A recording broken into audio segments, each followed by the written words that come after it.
Bismillahirrahmanirrahim. Alhamdulillahirabbil alamin. Wa bihi nasta'in ala umuri dunya waddin. Wassalatu wassalamu ala habibina wa nabiyyina Muhammad sallallahu alaihi wasallam wa man da'a bi da'watihi ila yaumin la raiba fihi, amma ba'd.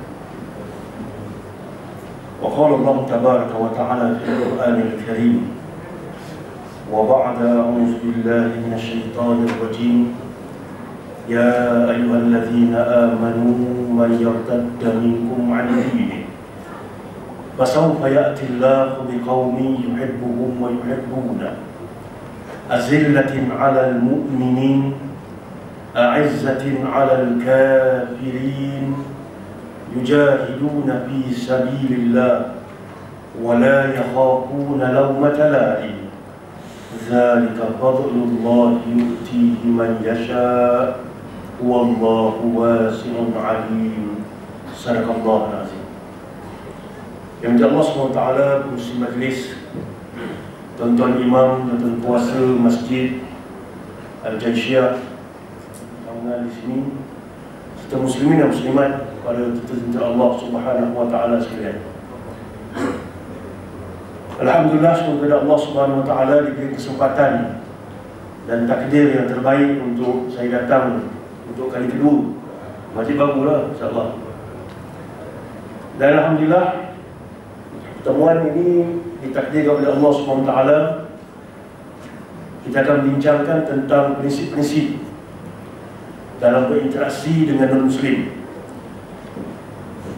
Kitab ini ialah kitab yang saya terjemah dan saya sunting olah balik semula beberapa perkara yang merupakan hasil daripada tesis master seorang pelajar di Universiti di Mesir. Maka saya ambil satu chapter daripada dia punya kajian, maka saya masukkan dalam buku ini. Maka kita buat nama prinsip-prinsip dalam berinteraksi non-muslim.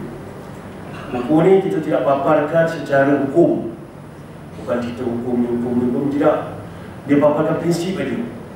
Maksudnya dia paparkan apakah dia paparan-paparan hadis dan juga Quran dan juga hadis tentang bagaimana Rasulullah menyantuni non-muslim. Bagaimana Rasulullah menyantuni non-muslim. Sepanjang Rasulullah SAW, kehidupan Rasulullah sama ada sebelum nubuwah atau selepas nubuwah. Maka kita lihat terutamanya kajian kepada bagaimana interaksi Rasulullah selepas nubuwah. Selama 23 tahun itu bagaimana Rasulullah bersama dengan muslim. Maka ada pelbagai paparan-paparan tentang bagaimana Rasulullah menyantuni mereka. Maka ini ialah perkara yang terpaparkan dalam buku ini. Ada 9 prinsip yang kita dapat gabungkan bagaimana Rasulullah menyantuni mereka. Jadi tuan-tuan boleh dapatkan buku di belakang. Saya bawa 50 yang pertama percuma. Selepas 50 tu bayar lah kan. 50 pertama maksudnya saja penghargaan untuk orang datang awal. Siapa datang awal dapat sahur awal, dan daripada sahur awal tu dapat pahala banyak. Jadi buku pun dapat percuma. Yang ke-51 tu, yang belakang tu 51 tu berbayar lah. Tu berbayar. Tak mahal RM10 tadi. Sekotak Marlboro boleh kan. Jadi tuan-tuan berhenti malam ni sekotak Marlboro, beli buku ni. Maka tuan-tuan boleh baca. Kalau rasa-rasa payah nak tidur, baca buku ni, insyaAllah senang tidur. Sebab baca buku agama ni syaitan banyak, cepat tidur. Dan kita lihat buku ni, kita akan bincangkan tentang bagaimana santunan Rasulullah. Ada berbagai-bagai santunan Rasulullah. Ada masa-masanya pedang, mereka disantun oleh Rasulullah dengan pedang. Ada masa-masanya Rasulullah memberikan hak yang besar sangat pada mereka. Maka pelbagai paparan-paparan tindakan Rasulullah ini memberikan pelbagai persepsi hukum, mengeluarkan pelbagai hukum-hukum yang boleh kita lihat. Dan semua santunan Rasulullah kepada muslim ini amat perlu dalam kita berinteraksi dengan kafir pada zaman hari ini. Kita amat perlu sebab zaman sekarang ni, terutamanya PAS sendiri telah pun mula melakukan perubahan. Kalau dulu agak sukar Kita berhadapan dengan kafir ini dengan pelbagai sejarah yang panjang, maka agak sukar di tanah Melayu ini. Terutama ni yang paling suka sekali Kampung Gajah lah. Siapa panggil dia, saya tengok Kampung Gajah ni dia sejarah yang panjang. Bersenjata pun habis dibunuh ni.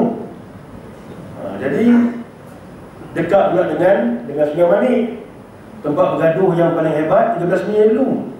Maka dia ada sejarah yang agak keras dengan kafir. Sebenarnya memang ada masa-masa yang memang kita kena bunuh dia.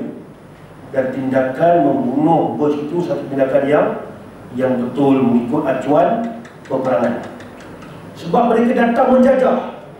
Mereka menjajah, mereka kafir harbi. Bukannya kafir mustakman, bukan kafir zimmi, dan bukan kafir mu'ahid.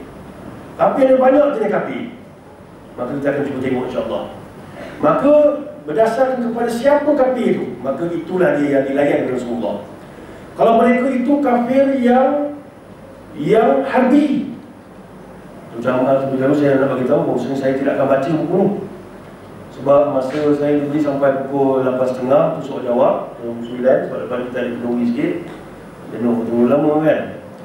Jadi kita utamakan juga lah jenah makan tu. Sebab orang akan sah nasi makan dengan dunia.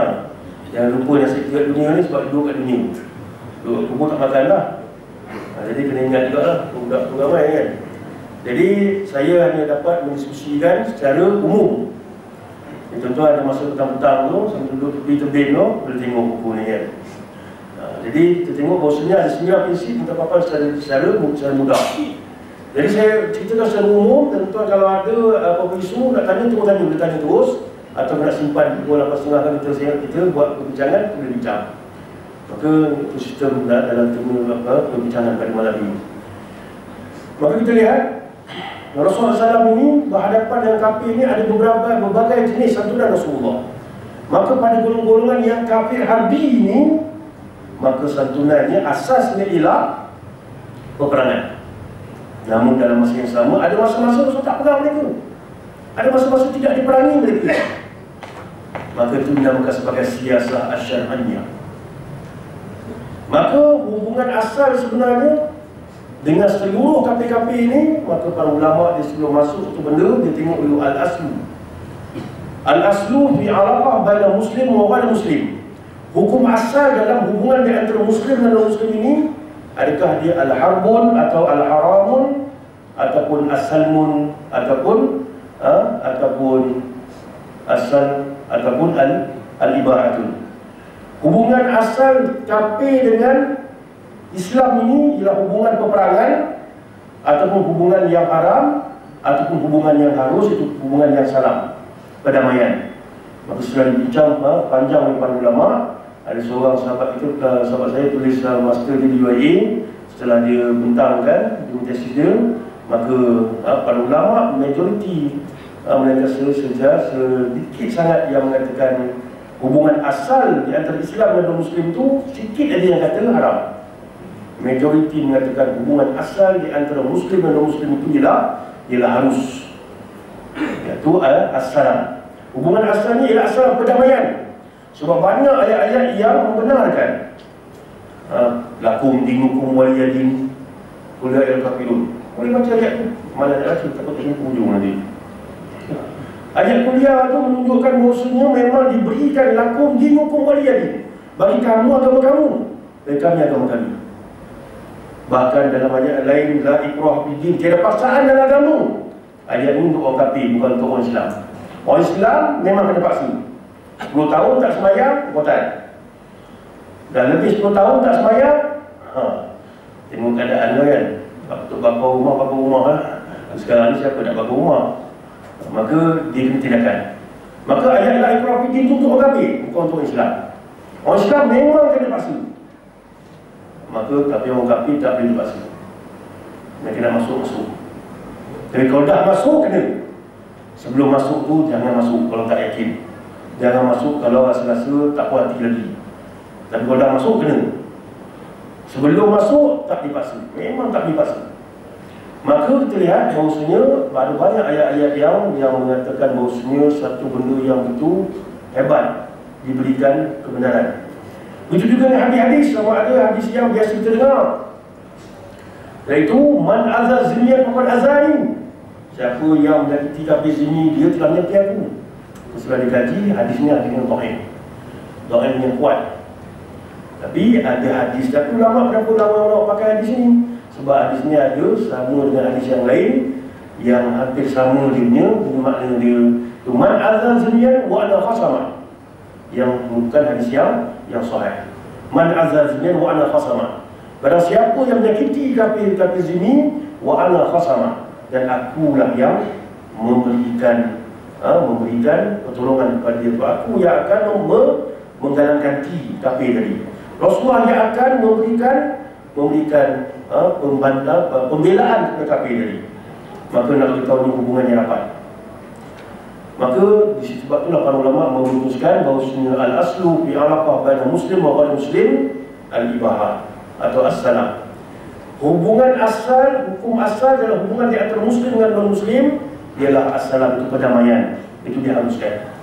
Tetapi sekiranya mereka melakukan serangan atau mereka berubah menjadi kafir harbi, maka hubungan itu telah menjadi hubungan peperangan. Hubungan tersebut menjadi hubungan peperangan. Sekiranya kafir tersebut datang menyerang kita, mereka itu ialah mereka yang wajib diserang. Maka sebab itulah kalau kita lihat banyak ulama-ulama yang menulis kitab pada zaman penjajah dulu, mereka mengharamkan pemberian daging korban kepada kafir. Ada kitab yang kita belajar pada hari ini, itu kitab Matlabul Badrin, mengatakan tidak boleh berikan daging korban kepada orang kafir. Tapi dalam masa yang sama, dalam mazhab Imam Syafi'i mengatakan boleh memberikan daging korban kepada kafir, iaitu kafir zimmi, bukan kafir harbi. Maka kenapa mazhab kita tak boleh haram? Kenapa dalam mazhab Syafi'i yang muktamad, kita buka dalam kitab Al-Muqtamad fi Fiqh Syafi'i mengatakan harus pada kafir zimmi. Dan buka kitab yang besar lagi dalam kitab Al-Majmu' Syarah Muhazzab mengatakan harus kepada kafir zimmi. Boleh. Tapi kenapa ulama Melayu ketika itu kata tak boleh? Itu dah lambang perjuangan ulama Melayu itu menentang penjaga. Dan mereka bukan duduk buat kitab saja dia. Dalam kitab mereka ada nilai perjuangan. Sebab kafir yang ada pada zaman itu tak sama kafir pada zaman sekarang. Kafir zaman sekarang ni tak ada. Sebelum yang Ali datang tak ada kafir itu. Yang ada ialah kafir di Melaka ni, Baba Nina tu ni. Maka pada orang Melayu ketika itu, kafir-kafir yang ada ialah penjajah. Maka penjajah itu ialah orang yang menjajah, menyerang negeri kita. Maka sebab itulah para ulama mengatakan tidak boleh diberikan daging korban kepada kafir. Dan bagi saya, pandangan tersebut ialah maksudnya kafir harbi. Tapi kalau kafir zimmi, maka tidak bertangan.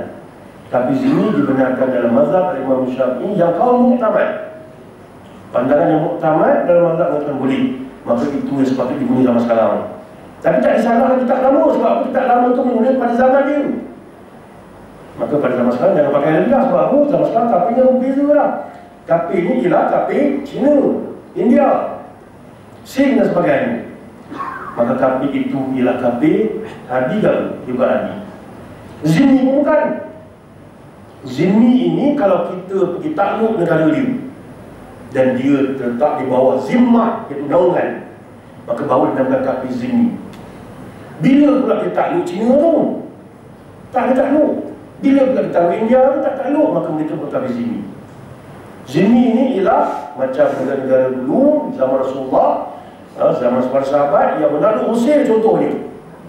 Sahabat zaman Sayyidina Umar takluk Mesir, seluruh Mesir itu jatuh dengan keadaan suluh, melainkan Skandaria. Maka suluh itu menyebabkan mereka buat perdamaian, tak jadi perang orang Islam. Bila buat perdamaian, mereka sanggup untuk membayar jizyah dan mereka menjadi zimmah di bawah kerajaan Sayyidina Umar. Zimmah itu naungan, maka kafir itu dah disebut sebagai kafir zimmi. Sekarang ni pula kita menyerang dia. Dia datang sini sebab nak cari dia timah. Yang India nak pergi, dia kerja dekat kilau, dekat ladang letak. Maka dia datang bukan peperangan, maka dia dah dekat sini. Dan dia datang pun nak kerja untuk balik ke tanah besar balik. Tapi akhirnya lama-lama dia diam kat sini. Maka bila nak merdeka, barulah kita buat perjanjian. Maka perjanjian ini mengatakan bahawa sebenarnya kami selaku orang Melayu punya tanah ini berkorban untuk memberikan hak kami sebagai orang luar untuk masuk ke sini menjadi rakyat warga negara di tempat tanah air ini. Bila kami dah berkorban, maka mereka pun tahu orang Melayu dah berkorban, mereka tahu orang Melayu wajar diberikan hak-hak istimewa. Itu perjanjiannya dalam perlembagaan. Maka kafir ini disebut sebagai kafir mu'ahid. Kafir telah membuat satu perjanjian dengan orang Islam. Maka kafir mu'ahid ini kafir yang tertakluk di bawah perlindungan umat Islam. Kalau ada negara di bawah negara Islam, kalau tiada negara di bawah umat Islam, maka mereka disebut sebagai kafir mu'ahid. Kafir mu'ahid ini Rasulullah kata apa? Rasulullah memberikan satu jaminan untuk menjaga kafir mu'ahid ini, sebab mereka telah membuat janji setia dengan Islam.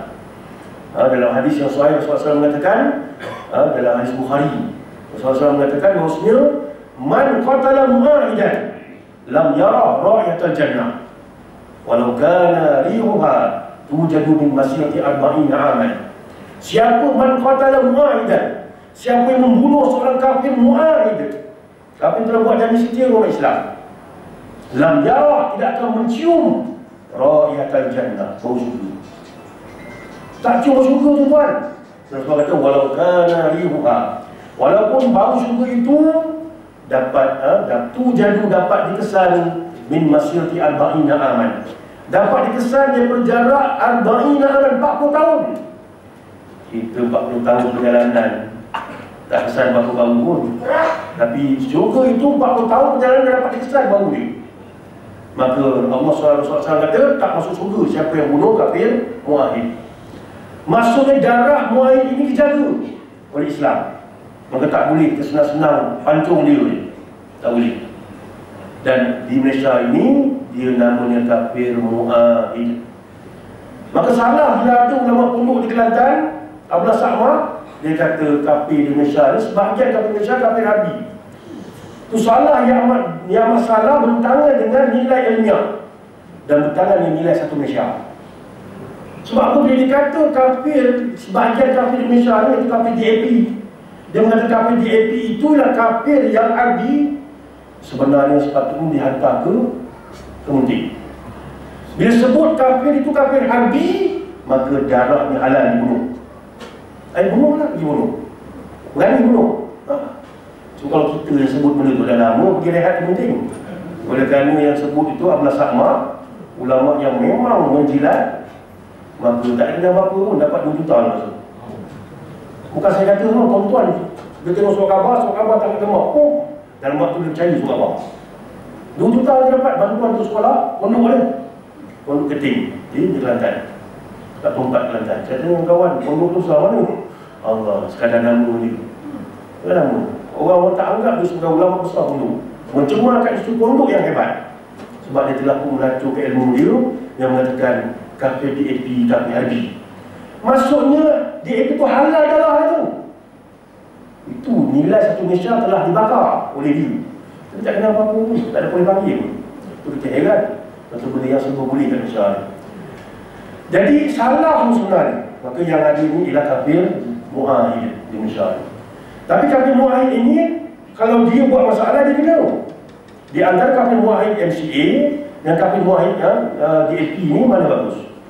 Kafir DAP ni tuan, setakat ni dia tidak mencerca syariat. Setakat ni lah, setakat saya mau hidup 30 tahun lebih ni, tidak pernah mencerca syariat.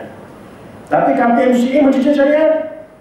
Bila ada orang UMNO di Johor kata kita pun nak buat hudud, terus dia pancung, dia kata apa? Tak ada akal kita buat hudud. Tak ada akal tu bahasa yang boleh baik sikit, bahasa tak baiknya gila. Dia boleh kata gila kepada adun UMNO yang nak buat hudud, nak mencadang buat hudud, walaupun tak tahu nak buat tak. Bila ada orang adun UMNO yang mengatakan nak buat hudud, dia kata tak ada akal. Tak ada akal tu bahasa bakunya, bahasa tak bakunya gila. Begitu juga dia memberikan ancaman, kalau UMNO nak buat hukuman Islam, maka dia nak keluar daripada DN. Dia ancam tu, dan berbagai lagi benda-benda dia lekehkan. Tapi melibatkan KPDAP ini, mereka tidak melekehkan tapi mereka menentang. Mereka tidak melekeh tapi mereka menentang. Dan mereka menentang atas dasar perlembagaan. Dia mengatakan hukum hudud ini bertentangan dengan perlembagaan. Bagi saya bagus kalau disebut itu. Sebab kalau perlembagaan kena diubah, dia kena terima. Sebab dia kata bertentangan dengan perlembagaan. Tapi kalau lah perlembagaan itu diubah, maka tak bertentangan lagi dah, maka dia terima. Sebab dia bercakap atas dasar fakta, bukan atas dasar menghina. Maka sebenarnya bukan DAP yang harbi. Tapi kalau nak dikatakan harbi, maka MCA sepatutnya dikatakan harbi. Sebab menghina agama Allah SWT. Dituduh dengan MIC. Jelas, semua siput punya YB. Siapa ni? Dah lupa dah. Bapak dah lupa namanya. Saya boleh mengatakan apa Quran ingat Quran boleh buat jalan. Dia menghina, mengatakan, dia tanya adakah Quran boleh buat jalan. Itu penghinaan yang besar pada agama Allah SWT. Tapi tak ada berketik mana-mana ulama ni. Sepatutnya mereka pun harbi.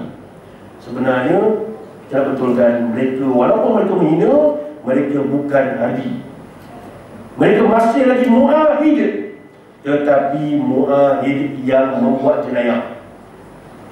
Jenayahnya apa? Berdasarkan apa jenayah yang mereka buat. Kalau penghinaan tadi, maka mereka perlu dikenakan dengan tindakan menghina agama. Ataupun kalau tak bincang menghina agama, bincang benda lain, mencetuskan ketidak ketentuan pada masyarakat awam. Atau kalau lebih tinggi lagi, boleh mengancam Yang Tuan Agung sebagai ketua agama. Itu memang kena teruk. Mengisytiharkan satu perseteruan dengan agung atau sultan, maka mereka boleh dicas sebagai seorang mu'ahid yang membuat jenayah. Perkara ini berlaku pada Rasulullah. Zaman Rasulullah, kalau KPKP yang baik itu, Rasulullah bagi tahu tak boleh bunuh, dia tak boleh buat apa-apa. Kalau kamu bunuh, tak cuba syukur.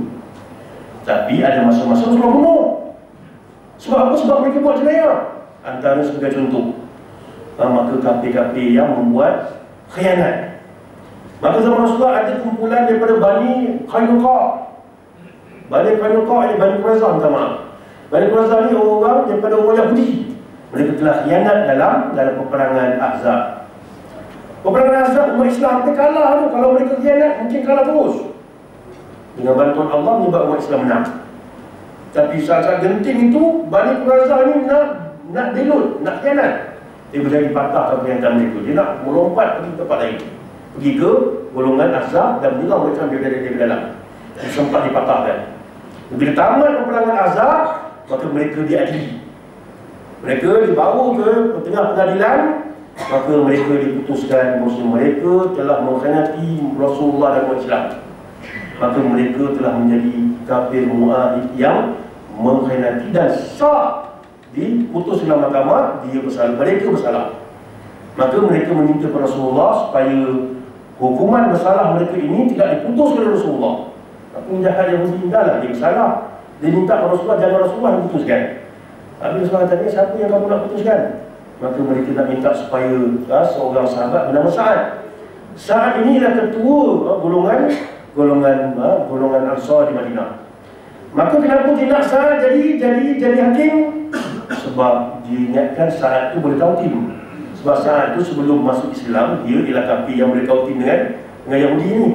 Yahudi terlupa bahawa Sa'ad dah masuk Islam. Bila masuk Islam tak boleh tautim. Masa kafir dulu mungkin boleh buat under table, boleh bincang-bincang lagi sebab member kancing. Bila dah masuk Islam, no under table. Tak ada kautim-kautim lagi lah. Tak boleh nak lebih kurang, ikut betul-betul undang-undang yang Allah bagi. Maka dia nak Sa'ad. Maksudnya tak pun Sa'ad layak sebab dia memang pengusaha Mekah. Maka Sa'ad bagi hakiman dia setuju dengan hakiman tadi. Maka Sa'ad kata segala-gala yang lelaki yang dah tua-tua waktu emas dibebaskan. Segala yang wanita-wanita dibebaskan. Syong, betul. Dan segala kanak-kanak dibebaskan. Tapi yang dewasa hukum pancung. Semua yang muda-muda tak mengaku dewasa. Saya tak balik lagi. Semua tak mengaku balik. Yang dah tua dah macam sakat amal, kena lah. Dia tak boleh ngelak lah. Kena lah. Tapi dah waktu emas tu lepas. Tapi kalau yang muda semua kena baca, maka di situ dapat hukum pekak baru, iaitu Cara nak mengenal pasti orang yang dah balik tapi tak tahu dia tu dah balik. Maka nak tahu dia tu dah balik ke belum, sebab semua tak tahu. Mana yang menunggu semua tak tahu. Maka tengok pada biologi dia. Tengok pada bulu hari-hari ni. Kita cerita beka sikit, cerita gelap. Tengok bulu hari-hari ni, dah ada ke belum? Oh dah ada, balik dah. Tapi kata apa dah, balik ke tu? Jangan, saya tak ada mimpi lagi. Mimpi tak mimpi, dah ada, balik ke tu? Maka siapa yang dah ada tu, maka dia kena hukum baju. Maksudnya mereka tetap juga kena untuk baju. Sebab apa? Sebab jenayah, bukan sebab haji. Dia nak kapir haji. Kapir haji, kapir memang serang sungguh. Tapi dalam masa yang sama, ada masa-masa haji ni pun ada masa-masa siasat syariah. Rasulullah tak serang, Rasulullah sokong lagi mereka. Sebab contoh kita tengok dalam surah Rum. Dalam surah Rum pada zaman dulu, dua kuasa besar, Rum dan Parsi, sedang berperang. Maka Rasulullah SAW memberi sokongan kepada Rum. Boleh buka dalam surah Rum, boleh baca Rum. Rasulullah memberi sokongan kepada Rum bila Rum berlawan dengan Parsi. Bahkan Rasulullah sekali sokongan biasa memberikan satu telahan, dan telahan itu dirakam dalam Quran dan benar telahan tadi. Dengan pembacaan politik Rasulullah kata Rom akan kalah, tapi Rom akan menang selepas itu. Sebab bila membak ni sini berapa tahun, Rom akan menang dia sendiri. Maka jelas suatu Rom itu menceritakan bagaimana bacaan politik Rasulullah dan juga sokongan Rasulullah pada Rom. Padahal Rom itulah yang Rasulullah serang. Rom itu peperangan Mu'tah, 300,000 lawan dengan 3,000 orang. Utama 200,000 lawan dengan 3,000 orang. Peperangan Mu'tah. Sampai berapa orang? Sampai 3 orang sahabat-sahabat yang hebat. Sebagai ketua panglima kalah. Kalau boleh pegang menang hari. Sampai Rasulullah sebelum akhir hayat Rasulullah telah menyusun tentera di bawah pimpinan Usamah bin Zaid untuk menyerang Rom. Maka Rom memang negara memang bermusuh dengan Rasulullah. Tapi Rom juga yang Rasulullah sokong. Bila sampai masanya berlakunya siasat syar'iyah, iaitu percaturan politik Islam. Maka ada masa-masanya dengan menggunakan percaturan politik Islam boleh kita bersama dengan kapir haji. Tapi sementara dia, dan lepas tu Rasulullah tak sokong selama-lamanya, lawan balik. Maka sebab tu kita tengok masa peperangan, sebagai contoh zaman kita pada hari ini. Masa peperangan di antara blok barat dengan blok timur. Blok barat, Amerika Syarikat dan juga golongan-golongan peperangan dingin dulu. Blok timur ialah golongan komunis dan sosialis. Ketua ni ialah Soviet. Blok barat ialah golongan Eropah dan juga golongan kapitalis. Ketua dia ialah Amerika Syarikat. Dia bertembung dari Amerika Syarikat dan blok barat dan juga Soviet dan blok timur, komunis. Maka gerakan Islam, negara-negara Islam dan gerakan-gerakan Islam memberi sokongan kepada Amerika Syarikat. Maka sebab itulah Amerika Syarikat berikan banyak senjata pada Mujahidin untuk serang Soviet. Mujahidin pun bagus, terima kasih ya, bagus senjata, ambil senjata, serang Soviet. Tapi bukan serang Soviet selama-lamanya. Bila Soviet dah jatuh, dah kalah, senjata yang sama dihalu balik ke Amerika Syarikat. Itu tak tahan kawan tu, dia halukan balik senjata itu pada Amerika Syarikat. Maka tak boleh selamanya. Rasulullah pun lepas habis dia perang tu, habis tak ada dah. Maka dia ada masa-masa ni. Itu namanya siasat syariah. Itu paparan Rasulullah sepanjang Rasulullah dengan kafir harbi. Tapi kalau kafir yang zimmi ini atau kafir yang mu'ahid ini, maka Rasulullah layan itu baik. Ada kafir-kafir yang memang baik dengan Rasulullah. Sebab contohnya Rasulullah bersama dengan sejak kecil lagi, Rasulullah bersama dengan Abu Talib. Daripada umur 8 tahun selepas kewafatan datuk Rasulullah sampailah umur Rasulullah 48 tahun berlaku peristiwa Amul Hazan. Daripada umur 8 sampai 48, bermakna 40 tahun Rasulullah dijaga oleh seorang kafir bernama Abu Talib. Maka Rasulullah itu bukan sekadar tidur, makan minum sama Abu Talib. Maka Rasulullah amat sayang kepada Abu Talib, sampaikan kematian Abu Talib memberikan satu benda yang amat menyedihkan Rasulullah. Maka nak beritahu rapat yang Rasulullah dengan kafir tadi. Begitu juga dengan Abbas bin Abdul Muttalib. Masa Rasulullah nak berhijrah, maka Abbas tadilah orang yang menjadi wakil Rasulullah. Dia cakap Rasulullah, mewakili Rasulullah. Bermaksud boleh kita jadikan di antara pegawai-pegawai yang mewakili kita salah seorang yang kafir. Katakanlah siapa yang tadi dekat Dun sini ke, atau parlimen sini ke, dia dah menang nanti dia kena kentik seorang daripada KPO, daripada KP seorang. Ambil tak kira KP mana-mana pun ambil seorang. Kalau macam di Kedah tu, dia kena ambil seorang daripada KP. India jangan ambil, tak ramai, tak ada orang. Cina pun tak ramai orang Cina. Dia kena ambil orang Siam. Dia kena ambil orang Siam semua sebagai wakil KP. Maka tak ambil masalah. Sebab apa? Sebab Rasulullah memberikan hak kepada Abbas bin Abdul Muttalib mewakili Rasulullah untuk berbincang tentang term and condition, tentang apa syarat-syarat untuk Rasulullah pergi hijrah ke Madinah. Nak bincang syarat tu. Saya bincang KP mewakili Rasulullah. Tapi KP macam mana? Rasulullah ambil KP. Abbas ni lah bapak saudara Rasulullah. Tapi kena ingat bapak saudara Rasulullah pun Abu Lahab pun bapak saudara Rasulullah juga. Tapi Rasulullah tak ambil Abu Lahab. Rasulullah ambil Abbas. Rasulullah rapat dengan Abu Talib. Walaupun Abu Lahab itu pakcik Rasulullah, Rasulullah tak ambil langsung. Walaupun Abu Lahab itu pakcik Rasulullah yang paling hebat menyambut Rasulullah dalam peristiwa kelahiran Rasulullah, sampai sebut dalam syarah Sahih Muslim mengatakan bahawasanya pada setiap hari Isnin Abu Lahab diringankan sisaan dia. Sisaan dia sebab apa? Sebab dia telah pun menyambut kelahiran Rasulullah yang begitu hebat dengan membebaskan Suhaibah. Suhaibah itu ibu susu Rasulullah. Suhaibah ni satu ibu susu Rasulullah, yang kedua ni sebelum tu dia jadi hamba pada Abu Lahab. Suhaibah bawa cerita bahawasanya Muhammad lahir, maka dengan membawa cerita lahir seorang bayi lelaki, maka terus dibebaskan Suhaibah. Maka Abu Lahab bebas Suhaibah. Suhaibah ni hamba yang okey, bukan murah, bukan murah pun. Seorang hamba yang okey mahal. Hamba ni satu nilai yang betul besar, tapi pejam mata je Abu Lahab bebaskan. Sayang ni pada Rasulullah. Hamba ni mahal, yang murah sedikit segaraga ni. Yang murah lagi tak laku langsung. Penasihat 25%, tak laku langsung. Yang lain semua mahal. Tapi Abu Lahab tak nampak benda tu. Dan dia nampak gembiranya dia bebaskan.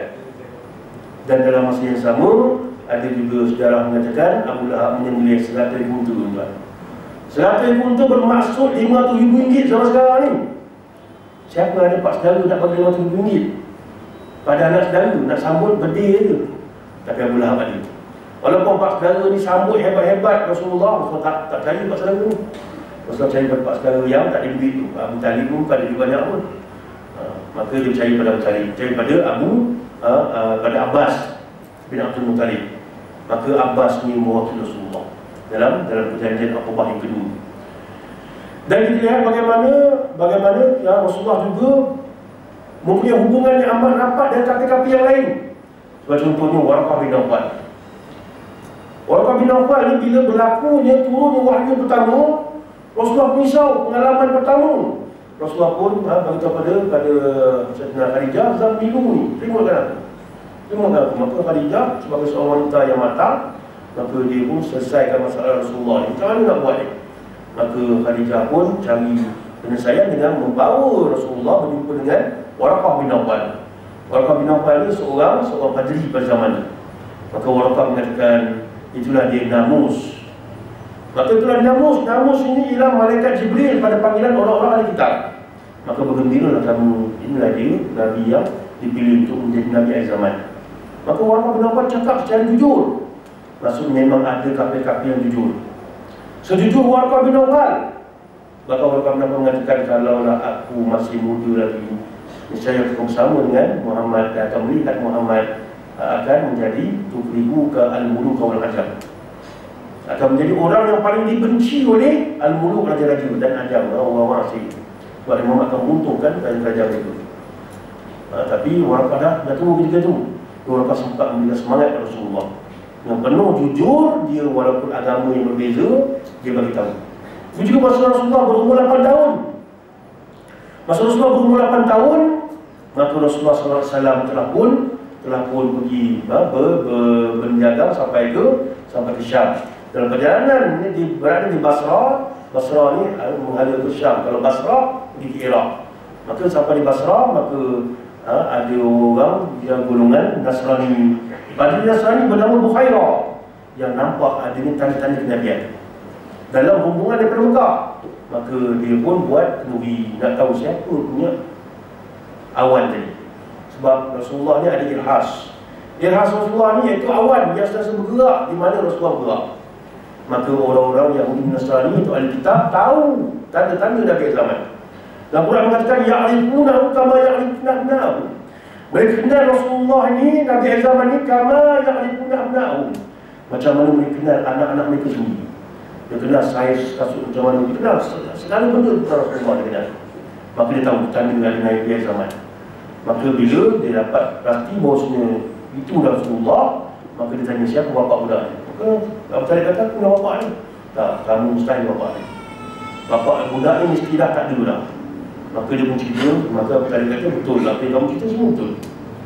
Dan dia nasihatkan, aku nasihatkan kamu bawa budak ni balik. Kalau sampai Syam, dijumpai oleh orang-orang Padri, Yahudi, sudah pada pasti orang Yahudi akan membunuh ni. Orang Yahudi tak nak terima bahawasanya Rasul akhir zaman itu datang keturunan Ismail AS. Dia nakkan daripada Ishaq AS juga. Maka ada banyak kata-kata yang jujur, sehingga kan Rasulullah nak pergi membuat negara Islam Madinah. Yang membawa kekang untuk Rasulullah sampai ke Madinah itu ialah kafir juga, tuan.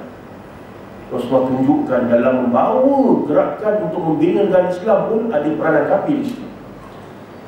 Rasulullah gerakkan peranan apa dalam peristiwa hijrah itu? Tak lama kita akan bincang bab hijrah. Hijrah tidak berlaku pada awal Muharram, hijrah berlaku pada akhir Safar. Maka kita lihat bahawasanya Rasulullah SAW pada akhir Safar mula hijrah. 12 Rabiul Awal, 8 Rabiul Awal sampai di Quba. 12 Rabiul Awal mula berjalan balik. Dan sampai di muka pintu Madinah pada petang 12 Rabiul Awal. Itu maksud 12 Rabiul Awal adalah tarikh kelahiran negara Rasulullah. Yang bawa untuk Rasulullah sampai ke negara Islam Madinah itu, sampai ke muka pintu Madinah, ialah seorang kafir bernama Abdullah bin Rajib. Dan kafir itu jujur, tuan. Sedangkan kafir-kafir yang lain sedang Rasulullah. Dan kafir-kafir yang lain beri tawaran, siapa dapat tangkap Muhammad dan jalan 100 kuntu. 100 kuntu zaman dulu sekarang ni nilainya lebih dari setengah juta. Pasal kuntu RM5,000.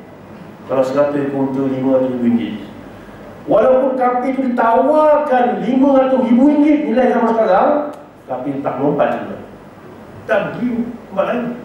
Dia tetap dengan Rasulullah. Dan saya yakin Rasulullah takkan bagi sampai banyak macam tadi. Cuma saya tak tahu berapa nilai Rasulullah bagi sebagai upah menunjuk jalan. Tapi dia rela tak terima RM5,000 tadi. Dia rela menerima yang sikit tadi sebab dia jujur dengan Rasulullah. Dan dia kata Rasulullah dia nak bawa, dia bawa. Dia takkan khianat dengan janji dia. Maka benda yang sama berlaku, tuan. Benda yang sama berlaku. Maka kita pada hari ini ramai kafir-kafir yang mula nak memberikan bantuan kepada Islam. Contoh kita ada BSPP. Itu evolusi lambat. Dulu kita ada CCC, bawah Kamal Poh.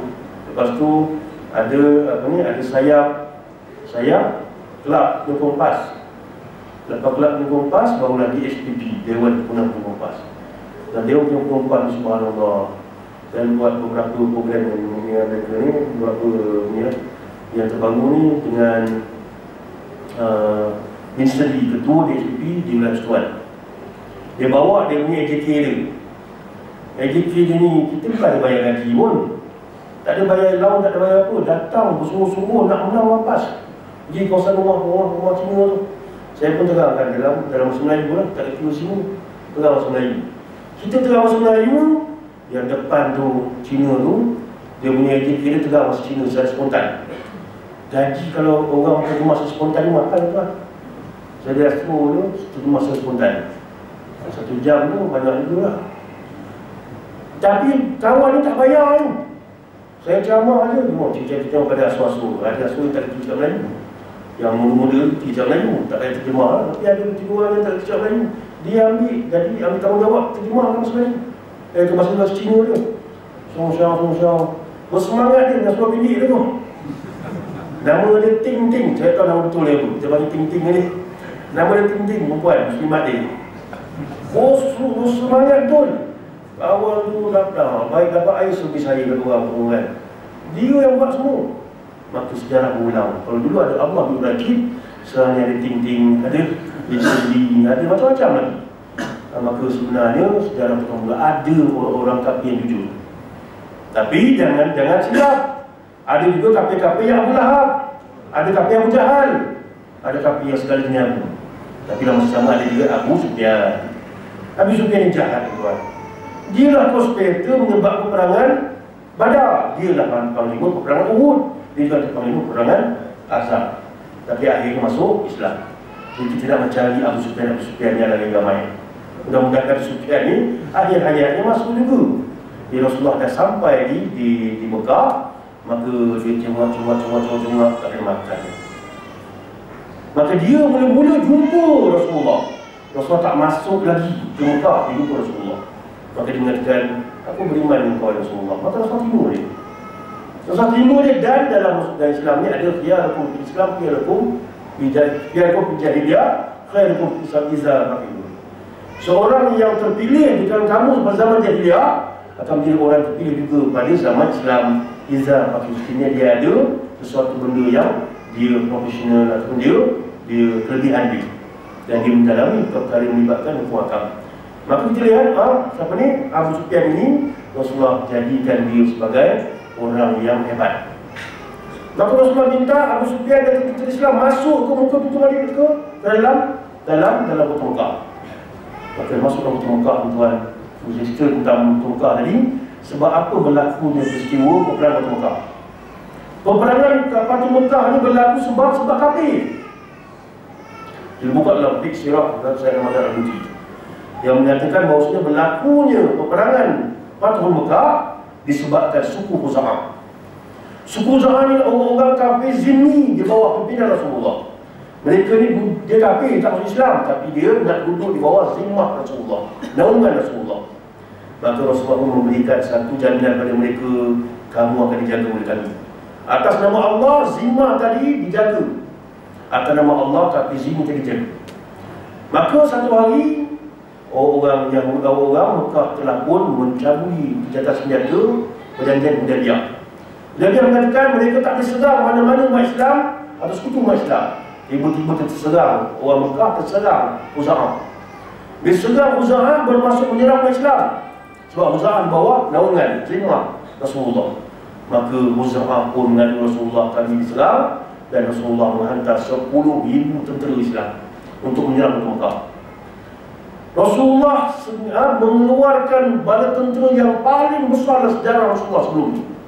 Peperangan Badar 313, peperangan Uhud 1,000 orang saja, peperangan Ahzab 3,000 orang saja.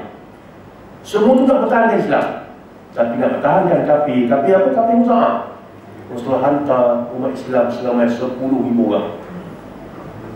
Kalau berlaku zaman sekarang, sudah barang pasti skrip yang akan keluar dalam surat khabar esok, Muhammad jadi tali balut kepada kafir dengan memberikan tentera sejumlah 10,000 orang. Masa perang dia sendiri 3,000 orang saja, nak jaga tentera kafir 10,000 dibaginya. Kalau zaman sekarang dia keluar, Muhammad jadi tali balut kafir. Maka pada zaman itu sahabat-sahabat dikerahkan tenaga selama 10,000 orang untuk membalas peperangan serangan yang telah dibuat oleh orang Mekah kepada Khuza'ah. Maka kau tengok Rasulullah dah jadi tukang jaga kafir pula. Jadi kuli nak jaga kafir tu. Maka Rasulullah tak nampak itu, dan sahabat-sahabat tak nampak itu. Kalau sahabat nampak itu arahan Rasulullah, walaupun nak jaga kafir ni pasal bukan kita yang mana kafir ni pasal. Kafir tu pula diserang oleh siapa? Diserang oleh kafir yang lain. Kafir dengan kafir gaduh, kita pula yang jadi kuli. Tapi itulah dia politik Rasulullah. Oleh kerana dia di bawah jaminan Rasulullah jaga dia. Walaupun terpaksa mengeluarkan tentera yang ramai 10,000 orang, tak pernah dibuat sebelum itu. Tapi apa yang berlaku? Di situ menyebabkan satu politik yang hebat. Apa berlaku, tuan? Kafir-kafir yang lain-lain ni semua buka mata. Tengok Muhammad patuh pada janji. Bila sekutu dia, pakatan dia, iaitu orang yang bersama dengan dia, yang telah berjaya setia dengan dia itu diserang, dia tolong kawan dia. Dan tolong dalam keadaan yang pelik. Sebab orang Arab, dia takkan perang dengan saudara dia disebabkan orang lain. Tapi Muhammad sanggup memerangi orang Mekah. Orang Mekah itu siapa? Orang Mekah itu ialah pak saudara Rasulullah sendiri, anak-anak Rasulullah sendiri. Mereka sanggup serang anak beranak sendiri sebab nak jaga pakatan dia. Maka kapi-kapi lain tengok Muhammad janji, dia tepati. Memang Muhammad janji tepati sungguh. Maka kita lihat, maka satu benda yang melibatkan pada Rasulullah sudah ada, nampak bintang Mina. Maka ramai kapi-kapi rasa kalau macam ini kita bersama Pakatan Muhammad lah. Walaupun bersama dengan barisan sana, dia bersama dengan Pakatan Muhammad. Sebab Pakatan Muhammad menepati janji. Maka kita lihat nama Rasulullah dah makin naik. Sebab membantu kapi tadi dengan penuh, bersungguh-sungguh. Dan jumlah yang diberikan bantuan itu jumlah yang tak mampu diberikan oleh orang lain. Sebab apa? Nak dapat jumlah tentera 10,000 orang ni payah tuan. Sebab contohnya orang-orang Ahzab, barisan Ahzab pada zaman dulu nak buat Pakatan Ahzab itu, dia panggil seluruh kapi-kapi dan Yahudi-Yahudi disuruh tanam Hijaz. Dah panggil semua Yahudi dan kapi tanam Hijaz, baru dapat impun selama 10,000 orang. Seluruh tu jenuh pukul benda baru dapat 10,000 orang. Datang terpaksa sebab nak menjaga maruah kaum masing-masing. Terpaksa datang. Tapi umat Islam tak perlu menggendam orang sampai satu dari Syarah Arabiah tak payah. Rasulullah seru semua yang jihad, berenyut datang 10,000 datang dengan bukan dengan terpaksa tapi dengan penuh semangat untuk membunuh orang Mekah, walaupun Mekah tu anak-anak mereka sendiri. Maka menyebabkan orang lain semua nampak tentera Muhammad memang hebat, patuh berjanji, patuh pada Muhammad, memang tentera yang hebat dan banyak. Maka buat apa kita bersama dengan orang Mekah? Jadi kita bersama dengan Muhammad. Maka mereka dah mula dah ada perasaan bersama Muhammad. Maka akhirnya Rasulullah pun serang.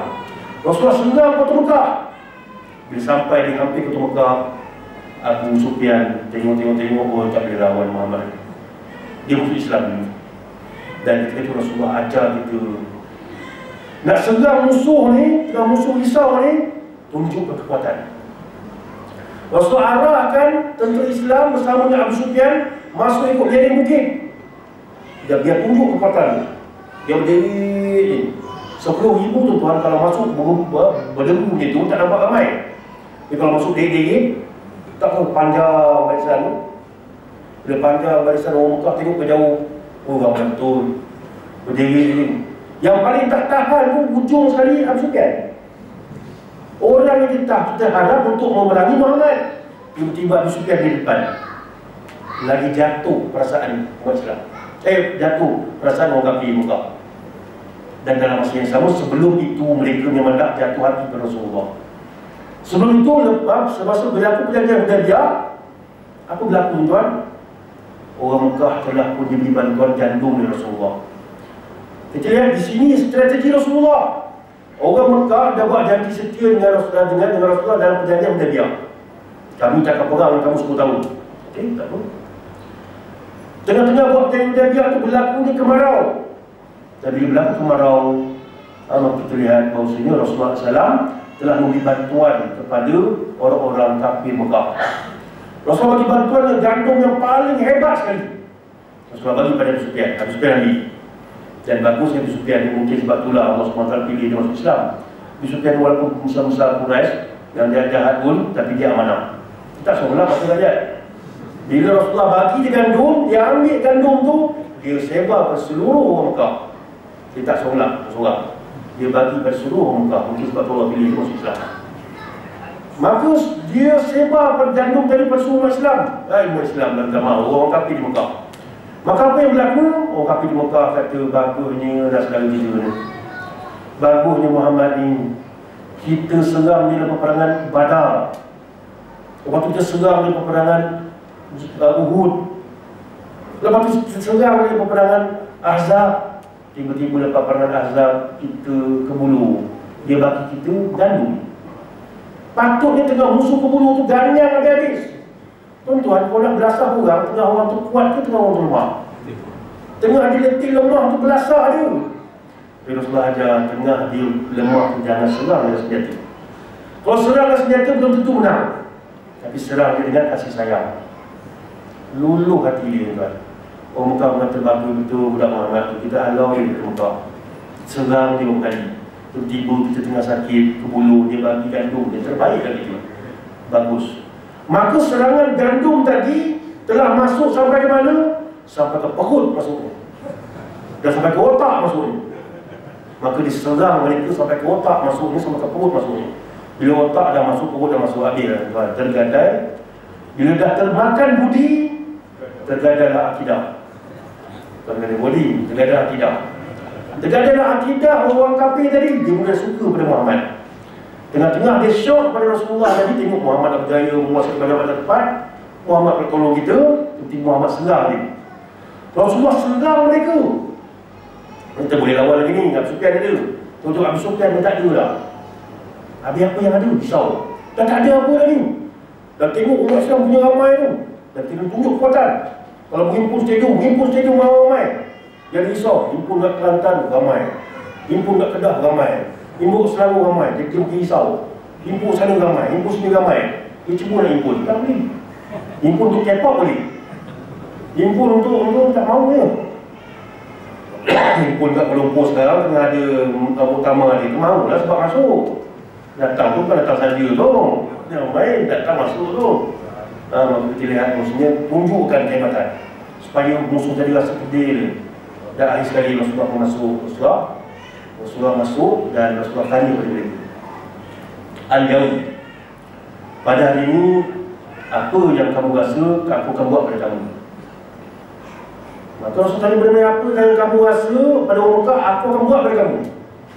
Maka mereka pun mulalah memuji Rasulullah SAW, mengalahkan Siddiq Sigaraga memuji Abdul Wahab. Engkau lah sana, engkau lah segala-galanya, intan payung dan sebagainya. Ketika itulah mereka memuji Rasulullah. Dan mereka tahu Rasulullah itu baik. Dan termakan puji dah kan sebelum ni. Dan dia termakan puji dan tahu Rasulullah baik. Dan apa kata Rasulullah tuan? Rasulullah kata, Al-Yaum, pada hari ini, aku lakum kama qala Yusuf li akhi. Aku katakan kepada kamu semua macam mana Yusuf AS berkata kepada saudaranya. Saudara Yusuf telah khianat pada Yusuf ni. Buang Nabi Yusuf dalam telaga, nak bunuh Nabi Yusuf. Tapi Nabi Yusuf dah hebat. Nabi Yusuf ampunkan semua saudaranya.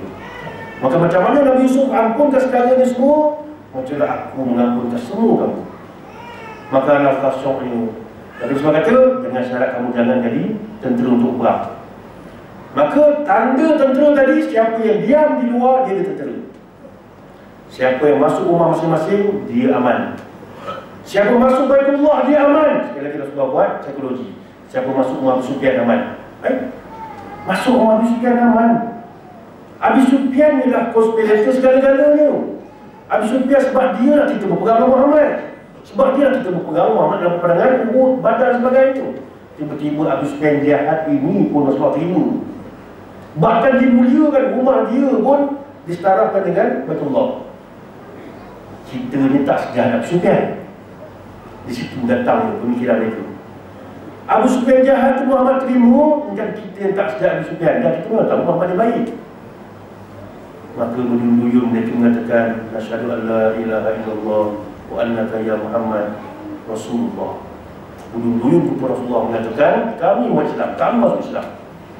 Sampailah turun ayat Quran, Iza ja'a nasrullah wal fath wa ra'aitan nas yadkhuluna fi dinillahi afwaja.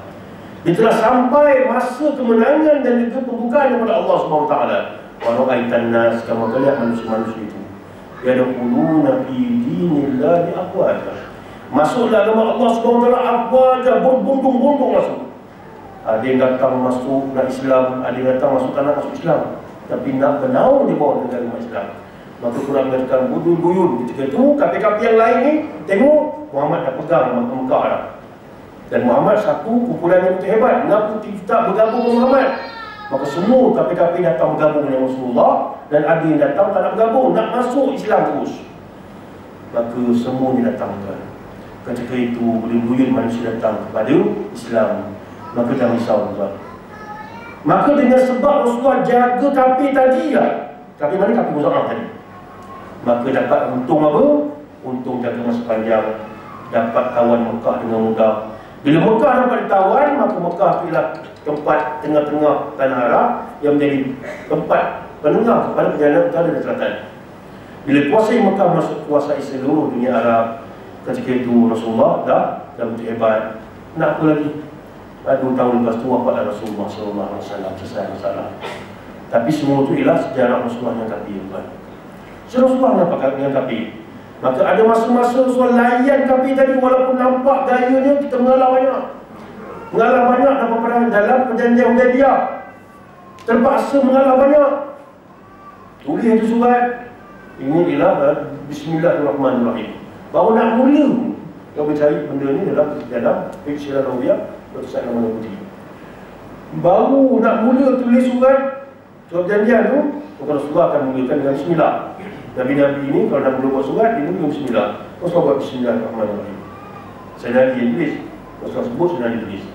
Maka budak il waktu tunggu Mekah kata, oh, aku tak setuju dengan surat ni. Aku tak setuju, kamu mulakan Bismillah kamu. Bismillah kita, dia kata. Aku tak setuju dengan Bismillah kamu, sebab Bismillah itu Bismillah dalam Quran. Habis apa yang kamu setuju? Aku setuju dengan kita letakkan kalimat itu Bismikallahumma, dengan nama Allah Tuhan kita bersama. Sebab memang Allah Mekah menyembah Allah SWT. Rasulullah setuju bukan maksud Rasulullah keluar dari Islam, bukan Rasulullah setuju dengan semua agama, tak. Sebab Rasulullah memang tahu dia itu ialah agama Dinul Hanif. Orang-orang Mekah ini dinamakan sebagai musyrikin. Orang Mekah beza dengan kafir lain. Dan Quran kalau sebut kafirun, maksud seluruh kafir. Jadi kalau musyrikun, maksudnya orang kafir Mekah. Orang kafir Mekah ni dia beriman kepada Allah SWT. Dan dia beragama dengan agama Dinul Hanif, agama Nabi Ibrahim. Lepas tu dia buat haji, dia semayang, dia puasa dia. Cuma dia telah pun menjadi musyrikun, mensyirikkan Allah dengan berhala-berhala tadi.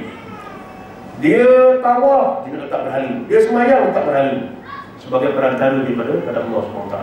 Maka mereka ditulis sebagai musyrik, jamaknya musyrikun. Maka mereka ni menyembah Allah, memang adalah agama yang betul sebenarnya, tapi telah pun dihijaz, jadi salah. Maka mereka ni memang Allah yang sama. Rasulullah setuju Bismillahirrahmanirrahim, dengan nama Allah Tuhan itu sama. Kita setuju ambil Bismillah ni. Bayangkan Bismillah nama besar ni, saya nak tak lama, nak buang. Dia Rasulullah buang dia tulis. Tu buat surat, dia mulakan nak tulis. Ini ialah surat perjanjian di antara Hudaybiyah waktu penduduk Mekah dengan Muhammad Rasulullah. Dia kata, oh nanti tu aku tak setuju tu Rasulullah tu. Sebab apa? Kalau aku sign surat ni, aku dah setuju kamu tu Rasulullah. Buang.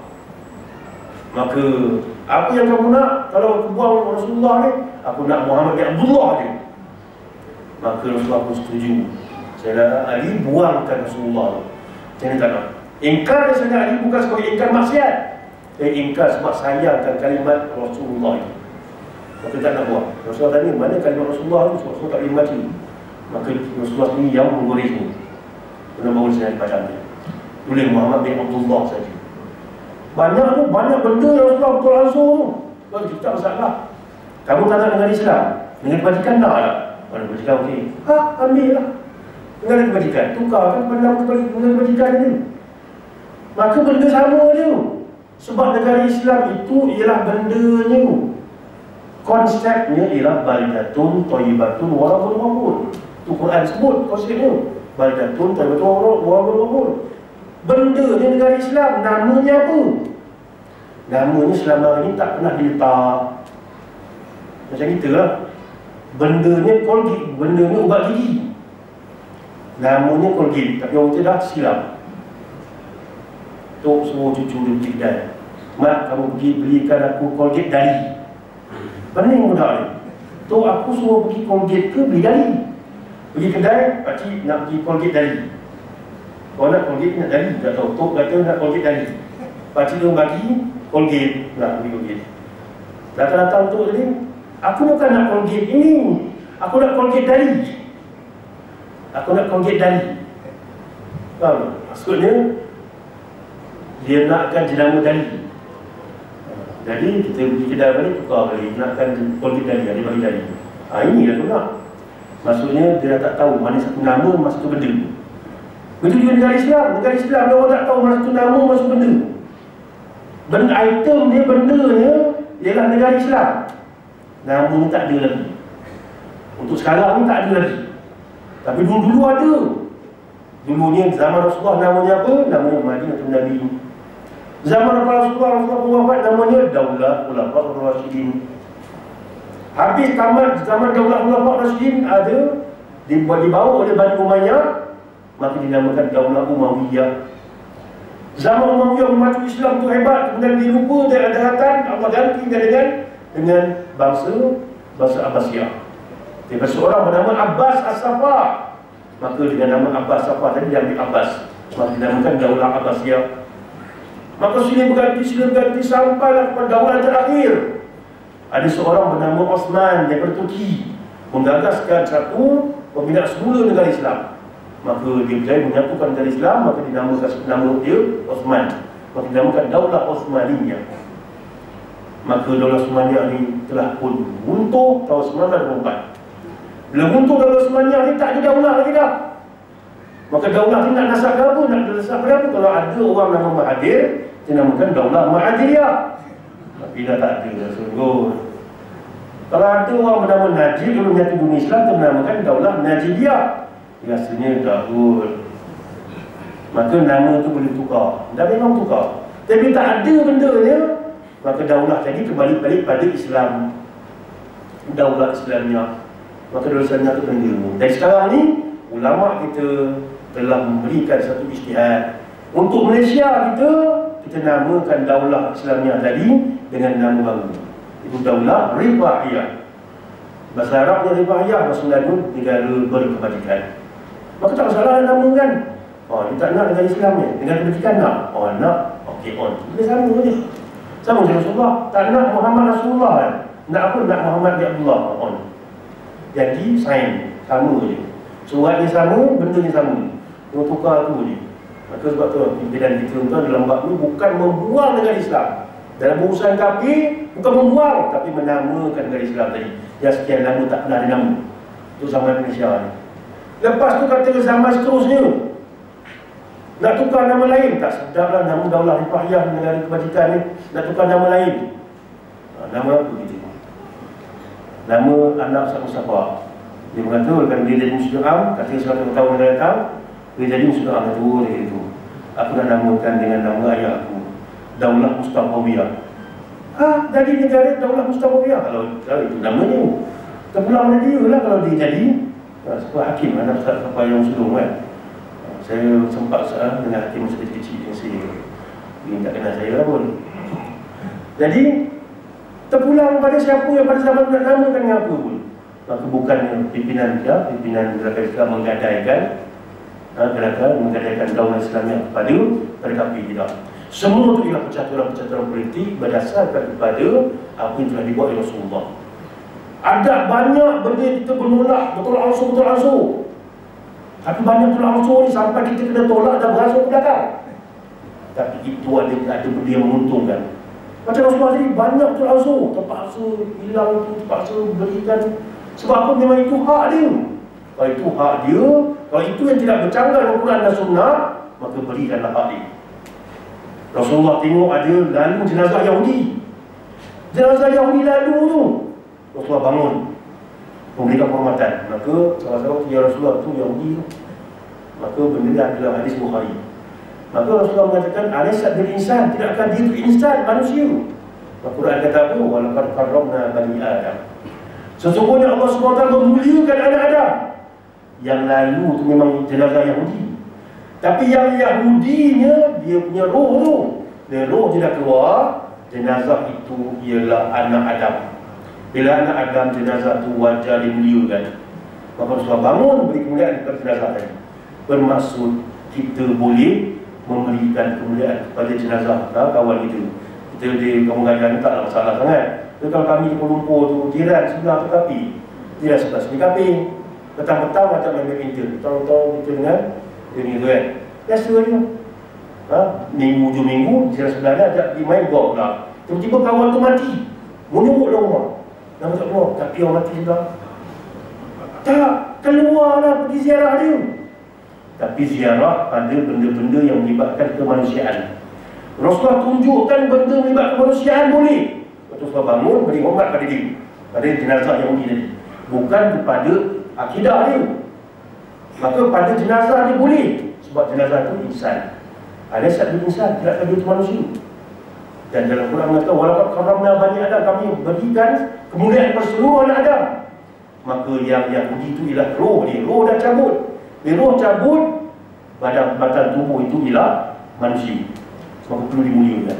Boleh kita ziarah dia, cuma tak boleh melibatkan perkara akidah. Contoh, datang ziarah dia, saya mewakili pihak JKKK mengucapkan takziah kepada keluarga Achong supaya, dan kami mengharapkan keluarga Achong bersabar dengan apa yang berlaku.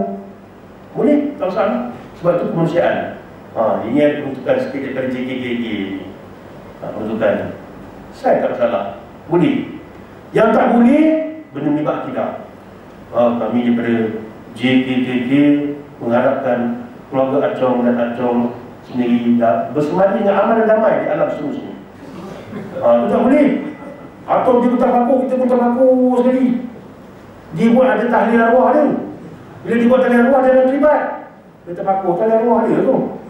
Kita janganlah. Kita tak terlibat dalam tak paku, tapi terlibat berziarah keluarga dia tak. Maka memberikan satu ucapan takziah, itu namanya benda melibatkan masyarakatan. Dia kalau sama tahlil arwah dengan dia tak boleh. Sebab dia pun konsep tahlil arwah dia juga. Maka benda-benda yang melibatkan agamaan tak boleh. Nak gabungkan raya yang melibatkan perayaan yang ada unsur keagamaan tak boleh. Tapi kalau tidak melibatkan keagamaan boleh. Contohnya kongsi raya, kongsi pakcai, kebetulan dekat dengan hari raya, jadi kongsi raya, boleh kongsi. Sebab kongsi pakcai itu melibat takwim. Dia bukan melibat agama, dia melibat takwim. Tapi kalau depa Bali campur hari raya tak boleh. Sebab apa? Depa raya. Depa adalah raya, hampa jangan raya. Dia adalah raya. Sebab depa Bali tu ialah depa Bali perayaan lampu. Dia melibat pemujaan kepada Tuhan dia. Maka itu melibatkan perayaan ada keagamaan, tak boleh terlibat. Maka bagus tu, depa raya. Depa adalah raya, hampa jangan raya. Hampa raya sendiri, jangan gabung-gabung. Habis Ustaz, tu kita, Perdana Menteri kita suruh bergabung apa semua. Dah dia jahil, dia mau ikut. Jangan ikut orang jahil tuan-tuan, ini melibatkan agama ni. Ustaz, dia pergi rasmi tu, mufti tak disebut lah. Saya kalau Selangor saya sebut, tapi saya datang bukan tak sebut lah. Hari pertama dia kata harus, hari kedua dia kata haram. Terbalik. Hari pertama dia kata haram, hari kedua harus. Al-awal haram, wasani harus. Hari pertama dia kata haram Najib pergi ke Batu Kis. Hari kedua dia kata harus. Itu yang berlaku tuan. Baru baca khabar dalam batu dia percaya. Sebuah putusan. Maka tak boleh sebenarnya. Bila melibatkan agama je, tak kira siapa dia, haram pun, tak boleh terlibat. Tak kira bersama mana pun dia, itu tindakan jahil. Tak kira siapa pun kena tegur. Hatta orang PAS sendiri pun kena tegur. Bawa lilin pun tegur. Kami ulama kami kita buat satu perhimpunan untuk kaji lilin macam mana, buka kitab apa semua, cari lilin, tanya orang kafir ya, bekas orang kafir masuk Islam semua, tanya dia macam lilin kamu dulu, muka dia membagi pandangan apa semua, jelas ini hukum dia. Tegur. Pimpinan kita tu ada terlibat juga bawa lilin tu. Jadi dalam keadaan tak tahu, bila kita tegur dia dah tahu dah, dia tak buat lagi dah. Dia kalau pimpinan satu lagi tu kadang buat juga, tu tak dia lah, dia ada ulama dia. Tapi kita tegur tak boleh. Tak boleh, kita beritahu mudah dia, dan alhamdulillah mereka terima, tak ada masalah.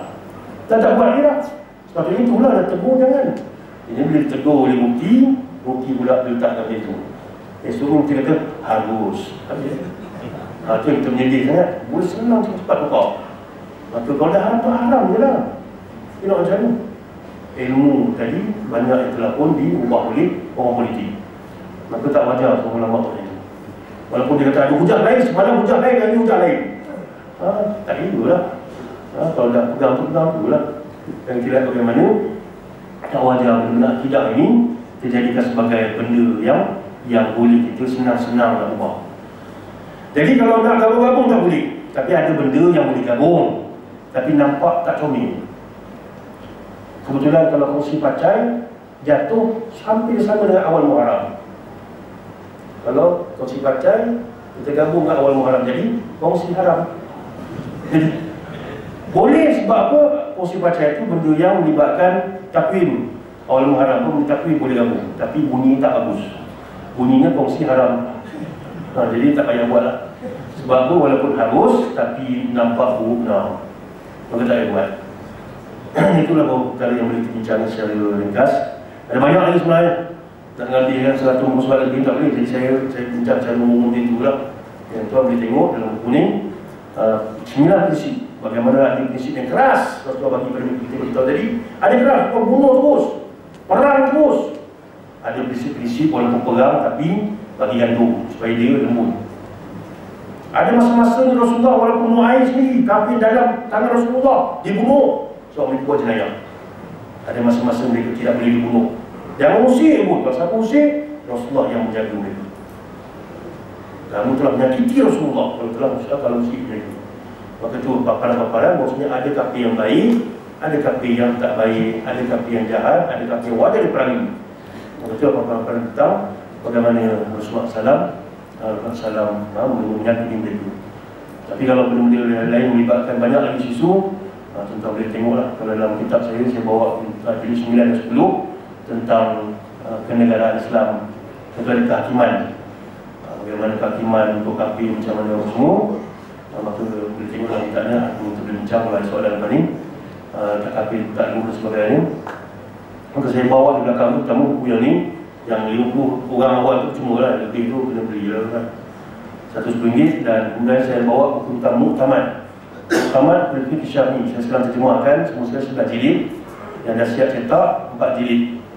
Jilid 7, 8 bab nikah kahwin, 9, 10 bab kenegaraan Islam, bab hudud, kisos, takzir, macam mana menjalankan hukuman kisos, macam mana menjalankan hukuman hudud. Kita orang Pan nyembah bab hudud lega-lega, tapi tanya hudud ke mana? Tanya Ustaz Azhar, tanya Ustaz Kamal, tanya Ustaz Noor, tanya Ustaz Zafar. Kenapa kita sini tak belajar? Belajar lah. Dah belajar kena beli lah kan. Jadi kita terang cara nak potong tangan macam mana. Macam Rasulullah potong tangan. Ada potong terus macam tu, dah. Kalau potong terus macam tu, kita kena zalim kat dia. Sebab kalau potong ubat nadi ni, mati orang. Kalau potong tangan 10 kali mati orang tu. Maka ada cara potong ni. Begitu juga nak memenggal orang tu. Boleh pegang macam ni betul, jangan. Macam ni besar batu, jangan. Ada batu ni nak tanam letak orang tu. Tanam kat mana? Apa orang kena tanam, apa yang tak kena tanam. So macam mana pakaian dia, rotan nak sebab besar mana, besar ni rotannya, besar ni rotannya, semua siap. Benda tu dah 1000 tahun dilaksanakan dalam negara Islam. Yang kita kat Malaysia ni baru 40 tahun lebih mereka, 50 tahun lebih mereka. Dan undang Islam pula 1000 tahun lebih. Mana lagi hebat? 1000 tahun lebih pula hebat. Tapi 1000 tahun lebih tadi orang dah lupa. Orang dah lupa tuan. Dah jadi sejarah tadi. Bila kita belajar tentang kehidupan Islam, dah belajar macam sejarah tadi. Dan bila belajar tentang hubungan Islam dengan Muslim, macam sejarah tadi. Sebab apa? Sebab kita banyak ditutup tentang kafir dengan Islam tu, biar bergaduh. Biar bergaduh. Dia tak nak bagi sama. Sebenarnya kalau disamakan, itulah benda yang akan menyebabkan negara Islam cepat terbentuk. Cepat-cepat sangat terbentuk. Kalau ada masa kita bincang bagaimana Rasulullah membentuk negara Islam Madinah dengan bantuan kafir dengan amat mudah. Dan kita lihat banyak benda yang melibatkan hubungan yang amat rapat yang antara kafir dengan Islam. Dan begitu juga buku lain, buku tentang Jumaat, tentang orang sakit tengah sihat, kena belajar, ada sakit pun nak belajar, nanti begitu. Maka kita boleh dapatkan belakang pas semayang nanti insyaAllah. Kalau ada sebarang soalan, kita boleh bincang insyaAllah. Yang pula Malaysia ada jemputan di Pembalu, makan macam mana? Kalau dia jemput makan Pimpinan dengan pimpinan, maka jangan bagi. Sebab tu penting kita ada wakil kita tu. Hantar wakil kita. Tapi dalam itu pun ada ulama-ulama yang membenarkan. Antaranya Dr. Sukodawi membenarkan sekiranya majlis di Pembalu tadi dibuat di tempat yang bukan ada nilai keagamaan. Majlis tersebut dibuat di tempat yang tiada unsur keagamaan, dibuat bukan di kuil dia, dibuat di Dewan Orang Ramai contohnya. Bila dibuat Dewan Orang Ramai yang tiada unsur keagamaan, maka diharuskan untuk pimpinan Islam pergi sana. Itu yang ringan. Pendapat Sukodawi yang ringan. Tapi kalau pendapat yang berat mengatakan tak boleh pergi langsung. Tapi cara macam mana nak raihkan dia? Hantar wakil-wakil kita yang kafir tadi. maka Allah dah takdirkan memanglah masa kita ada di SPP. Dia kena punya kompas, maka hantar dia cuti tadi. Jenuh dia. Sana dia pun makan, ke sini pun dia makan. Tak ada syok. Semua dia pergi. Baru ni ke Mesir baru ni, saya pergi Mesir. Kita dalam rombongan kami tu ada namanya Bala Subramaniam. Bala ni orang bala sungguh. Bala ni, jangan suruh bala. Kalau bala ni bala, bercanda. Kalau bala ni, bala Syaikna. Bala maksud dia memang setuju sungguh. Apa sahaja yang dia buat setuju sungguh. Semua benda. Udut dia orang pertama setuju. Amu tak setuju lagi dah. Dia pertama terpacak setuju untuk orang ni. Dan hebat ni Bala Subramaniam. Dan dia asyik dalam ceramah dia beritahu, tuan-tuan doalah saya masuk Islam. Dia doa kan. Cuma dalam perjumpaan secara tertutup dia kata bukan tak nak masuk Islam, nak masuk. Cuma dia kata kalau dia masuk Islam sekarang ni tak sesuai. Nanti orang yang baru nak masuk DSP ni semua lagi sebab masuk Islam, masuk DSP dah masuk Islam, masuk Islam. Jadi dia takut. Jadi itu dia siasat dia letak dia lah. Dia maksudnya dia fikir juga benda tu. Tapi dia nak masuk Islam. Tak lama dia Islam ni. Dan pengalaman saya dengan Vincent Lee. Vincent Lee ni ketua DSP di wilayah. Subhanallah tuan. Vincent Lee ni, kalau kita tak tahu dia tu kafir, kita kata dia dah lama masuk Islam.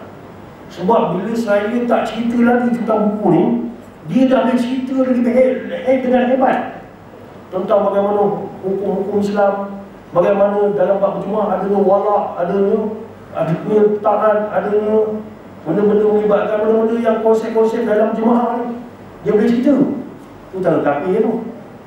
Maka satu benda yang hebat tuan. Mereka kaji sungguh-sungguh. Mereka kaji, mereka jumpa kehebatan Islam. Bila jumpa kehebatan Islam, memang ada orang yang memang sampai mati takkan masuk Islam. Tapi ada orang yang berdua-dua masuk Islam. Sebab apa? Sebab zaman Rasulullah pun dah menunjukkan Abu Talib itu mata wahwa kafir, matilah keadaan dia kafir. Macam mana memang ada Abu Talib yang akan pulang. Dia ada Abu Sufyan yang akan pulang. Dia tunggu Abu Sufyan ni. Bila Abu Sufyan ni nak pulang balik. Dan ada Abbas yang akan pulang. Apa yang baik? Ayo masuk Islam. Betul lah kalau ada ni. Ya. Macam mana kita nak kenal dalam sekarang ni kafir zimmi, kafir hati tu? Sekarang ni zimmi tak ada dah. Yang ada mu'ahid. Zimmi ni ialah orang kafir, kita serang dia dan dia duduk di bawah naungan kita. Tak ada dah. Tapi hukumnya ada. Hukumnya ada, iaitu tak boleh mereka diserang sebagainya. Tapi kalau harbi ni senang, apa kita kenal? Dia serang kita dengan senjata. Satu hal ini. Tapi kalau dia tak serang dengan senjata dan dia masih lagi berada dalam lingkungan kita dan bangsa berpegang dengan perjanjian, iaitu perlembagaan, mereka bukan harbi. Dan mereka ialah mu'ahid. Mu'ahid ni apa kita bincang tadi? Orang yang telah berjanji setia dengan kita. Cuma dia mu'ahid yang membuat jenayah. Jenayah dalam bab apa? Dia serang kita dengan pisau, jenayah dalam bab pisau. Tengoklah benda, merompak ke apa semua. Kalau dia buat apa, dia menghina agama kita, jenayah dalam bab menghina agama. Boleh macam menghina sultan lah, menghina apa semua. Jadi dia itu cara nak mengenal lah. Di Indonesia ni, kafir ni bukan kafir harbi. Indonesia ada kafir, mu'ahid. Boleh sedar UMNO kafir? UMNO kafir? UMNO tidak kafir bukan. Salah besar kalau kita kata UMNO kafir. Cuma UMNO ini satu badan yang tidak berlandaskan kepada dasar-dasar Quran dan Sunnah. Jadi kalau setiap pertubuhan dia ada undang-undang tubuh dia.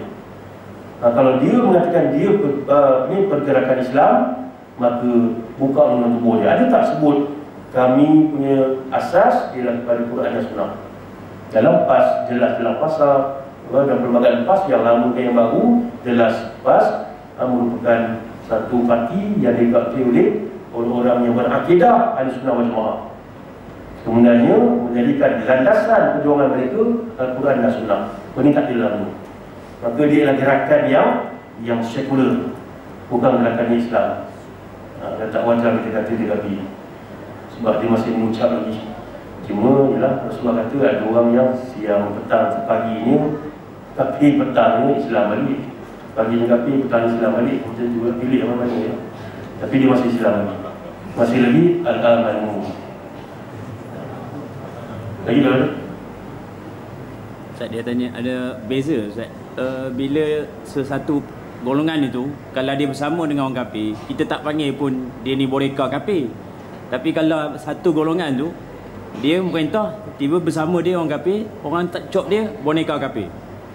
Dia yang menjadi beza di antara pakat yang kafir ni, semua pihak pakat yang kafir. Tapi pakat mana yang boleh, pakat mana yang tak boleh. Nak tentu boleh tak boleh, ikut Rasulullah lah. Kalau pakat itu ikut cara pakatan Rasulullah, maka pakatan itu dinamakan tahalul asyasi, pakatan politik yang diberikan kebenaran oleh agama. Sebab Rasulullah banyak pakat. Tak kita bincang tadi Rasulullah pakat dengan Khuza'ah. Dengan sebab Rasulullah pakat Khuza'ah tadilah dapatnya kota Mekah. Maka pakatan tadi menguntungkan. Walaupun nampak gaya macam tak menguntungkan, kita jadi kuli dia pula, berperang bagi pihak dia. Tapi jangka masa panjang menguntungkan. Maka itu pakatan-pakatan yang dibuat pada zaman Rasulullah. Begitu juga Rasulullah tahalul bukan pada zaman Islam. Sebelum Rasulullah jadi Rasul lagi, Rasulullah telah mengamalkan pakatan orang kafir. Bahkan pakatan orang kafir tadi, orang kafir pula yang lead pakatan tadi, iaitu pakatan dalam Hulhul Fudul. Hulhul Fudul ni ialah pakatan di mana Rasulullah berpakat dengan Abdullah bin Jada'an. Abdullah bin Jada'an ni seorang hak asasi manusia, pejuang asasi manusia pada zaman itu. Maka bila ada kumpulan manusia telah dizalimi di kota Mekah, maka Abdullah bin Jada'an panggil siapa yang nak bersama dengan dia lah lead. Maka bergabung dengan dia untuk menentang orang-orang Mekah ketika itu yang membuat kezaliman. Maka Rasulullah bersama dengan Abdullah bin Jada'an. Bahkan pada zaman Islam itu dah benar, Rasulullah mengatakan kalau ada lagi hulhul fudul yang macam tu, saya Rasulullah tak teragak-agak untuk menyertai pakatan tadi. Maka pakatan tadi mestilah pakatan atau gabungan tadi, gabungan yang menguntungkan Islam.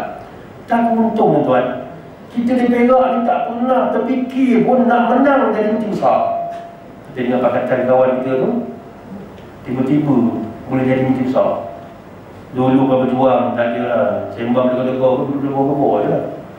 Sembang, juang macam mana hebat pun, kita rasa tak ada gimana kat Perak ni. Tapi Allah sanggah. Allah betulkan balik etikat tauhid tu.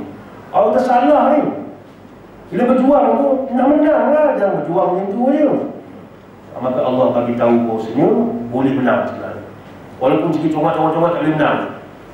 Congak-congak lah sama kucing tanduk tak boleh menang. Maka Allah sanggah teori. Jangan kata tak boleh menang. Bila Allah nak bagi, anytime Allah bagi.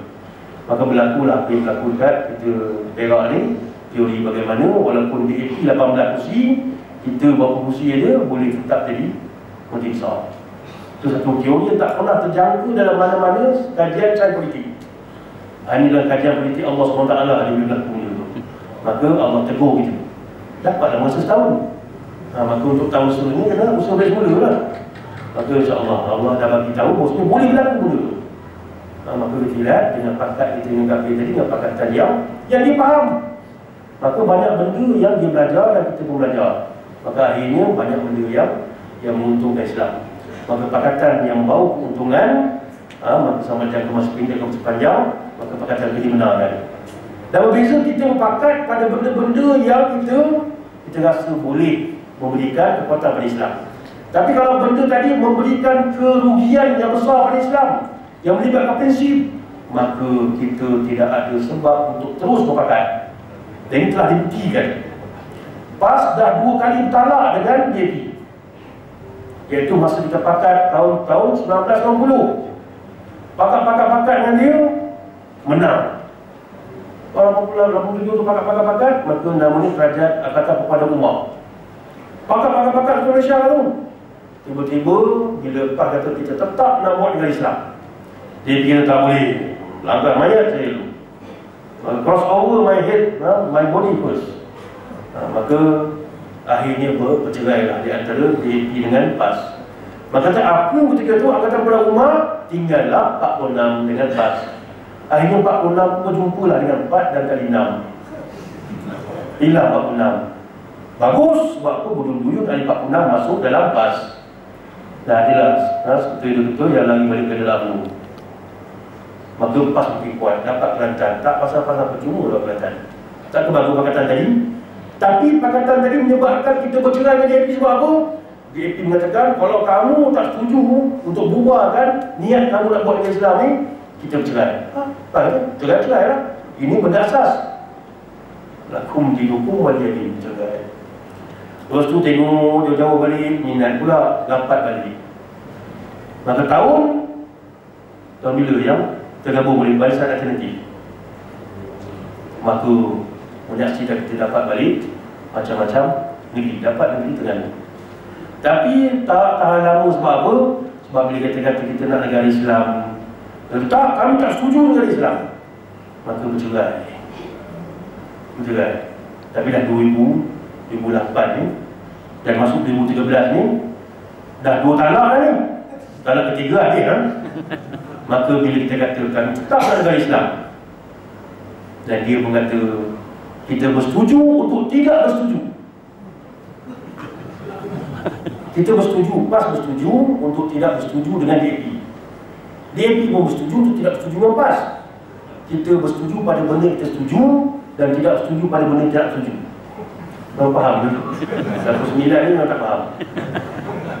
Bersetuju pada benda yang setuju. Setuju untuk memperjuangkan keadilan. Setuju. Okay. Setuju untuk memperjuangkan kesamarataan, kebajikan. Setuju. Tapi untuk melibatkan negara Islam, kami tak setuju. Tapi sebab apa? Adakah sebab negara Islam jahat ke apa? Tidak. Sebab perancangan perlembagaan itu tidak betul. Yang betul tensi. Maka dalam bab ni kita bersetuju, tidak setuju. Iaitu DAP kata kami tak setuju. Apa masalah? Dapat kata kami pun bersetuju nak buat, kami masalah. Dan kami nak buat untuk orang Islam. Ya, bagus, kau buat untuk Islam. Kami orang kafir tak kena, tak masalah. Kamu buat. Maka dia setuju untuk tidak buat benda tu pada dia yang kafir. Kita bersetuju untuk mengatakan kami nak buat pada kami orang Islam. Dan orang dia tidak faham benda ni. Benda ni untuk orang Islam saja. Apa berkaitan dengan orang kafir? Contoh dalam bab lain, saya nak bayar zakat. Tiba kafir kata, kamu tak boleh bayar zakat. Kita patut tanya dia, siapa kamu nak kata kami tak boleh bayar zakat? Ini kami punya pasal, kami pasal lah nak bayar zakat pada siapa pun. Apa pula hak kamu nak menghalang? Maka dia tak ada hak nak menghalang kita nak mengamalkan urusan agama kita. Nak semayang, kita punya pasal nak semayang pun. Dia ada hak, kamu tak boleh semayang sebab kamu dah kawan dengan kami. Tak, kita punya hak nak semayang. Dalam bab semayang dia tak ada hak untuk menghalang waktu hak itu. Dalam bab zakat tak ada hak. Dalam bab haji tak ada hak. Dalam bab hudud juga hak kita. Kita nak buat, kita buat lah. Kalau kita beritahu itu hak kita, kita nak buat, kita buat lah. Tak ada kaitan dengan kamu. Maka dia pun faham. Lama-lama setelah talqin 20 tahun, dari tahun 1990 kita talqin dia untuk Islam aja. Untuk Islam aja, bukan untuk kamu. Akhir dah 20 tahun baru melekat benda. Untuk Islam aja. Untuk Islam aja, bukan untuk kita. Maka akhir sekali tak payah kita bising-bising tuan. Dia orang sendiri yang mengajar sama dia. Aku takut. Dan kajian dibuat oleh UMCDL. UMCDL ni ialah satu pusat kajian di Universiti Malaya. Bukan kajian PAS ni, UMCDL. Universiti Malaya yang telah mengkaji saya dalam baru ni 1,250 orang KP. Maka bila kaji pada KP-KP tadi, ditanya KP-KP tadi, 42% KP-KP yang ditanya, 42% ramai tu. KP-KP tadi setuju mengatakan hudud tak ada masalah. 42% bukan. 42% ni satu angka yang besar. 42% setuju hudud tak ada masalah nak laksanakan. Sebab apa? Dia sama dengan zakat, sama dengan benda-benda lain sebab untuk orang Islam aja tu. Apa masalah dengan kita tu? Buat-buat lah. Dari lagi 58% tak setuju. Sebab apa tak setuju 2%? Sebab pertama, memang ketegang. Orang ketegang ketegang. Yang kedua, memang dia tak faham. Bila tak faham, dia boleh faham. Yang ketiga, dia tak ambil cana. Yang tak ambil cana, kita boleh ambil dia supaya dia cana. Maka yang tak faham tu boleh fahamkan. Maka insyaAllah kita buat dakwah bagi dia faham. Lama-lama dia akan makin naik. Daripada 42% tu, sekarang ni kita tak ada cara nak menegang kepada mereka. Tak ada medium. Tapi kalau kita dah ada negara nanti, kita boleh tegakkan dengan mudah. Setengah jam Ustaz Azhar masuk dalam TV. setengah jam lagi pagi esok Ustaz Noor masuk TV, setengah jam Ustaz Bakul pada Ustaz Bakul masuk TV, cerita bab hudud ni. Tak akan cerdik orang Melayu tuan. Cerdik orang Melayu tuan. Sebab apa? Nak ajar bab hudud dengan nak ajar bab ibadat. Bab hudud lagi senang. Bab hudud ni tebal ada puji. Nak ajar bab hudud lebih senang daripada nak ajar bab ibadat. Hudud ni undang-undang. Undang-undang ni ada orang hilaf. Tak banyak hilaf. Potong sini, potong sini, potong sini. Tak, potong sini je lah. Ada hilaf. Potong sini. Tak potong tengah. Tak ada hilaf. Potong sini je lah.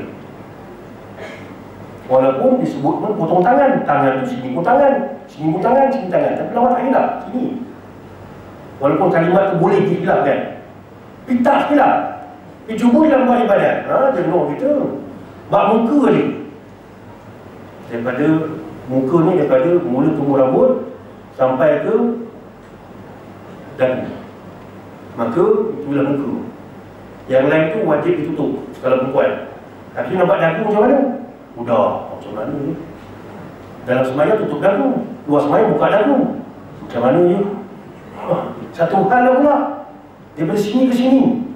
Sini, pada telinga sama telinga. Lepas tu ada segmen, wajib kena. Kalau segmen tu panjang, macam mana? Wajib kena tak segmen tu? Dia tak hidup tak? Tanya Ustaz lah.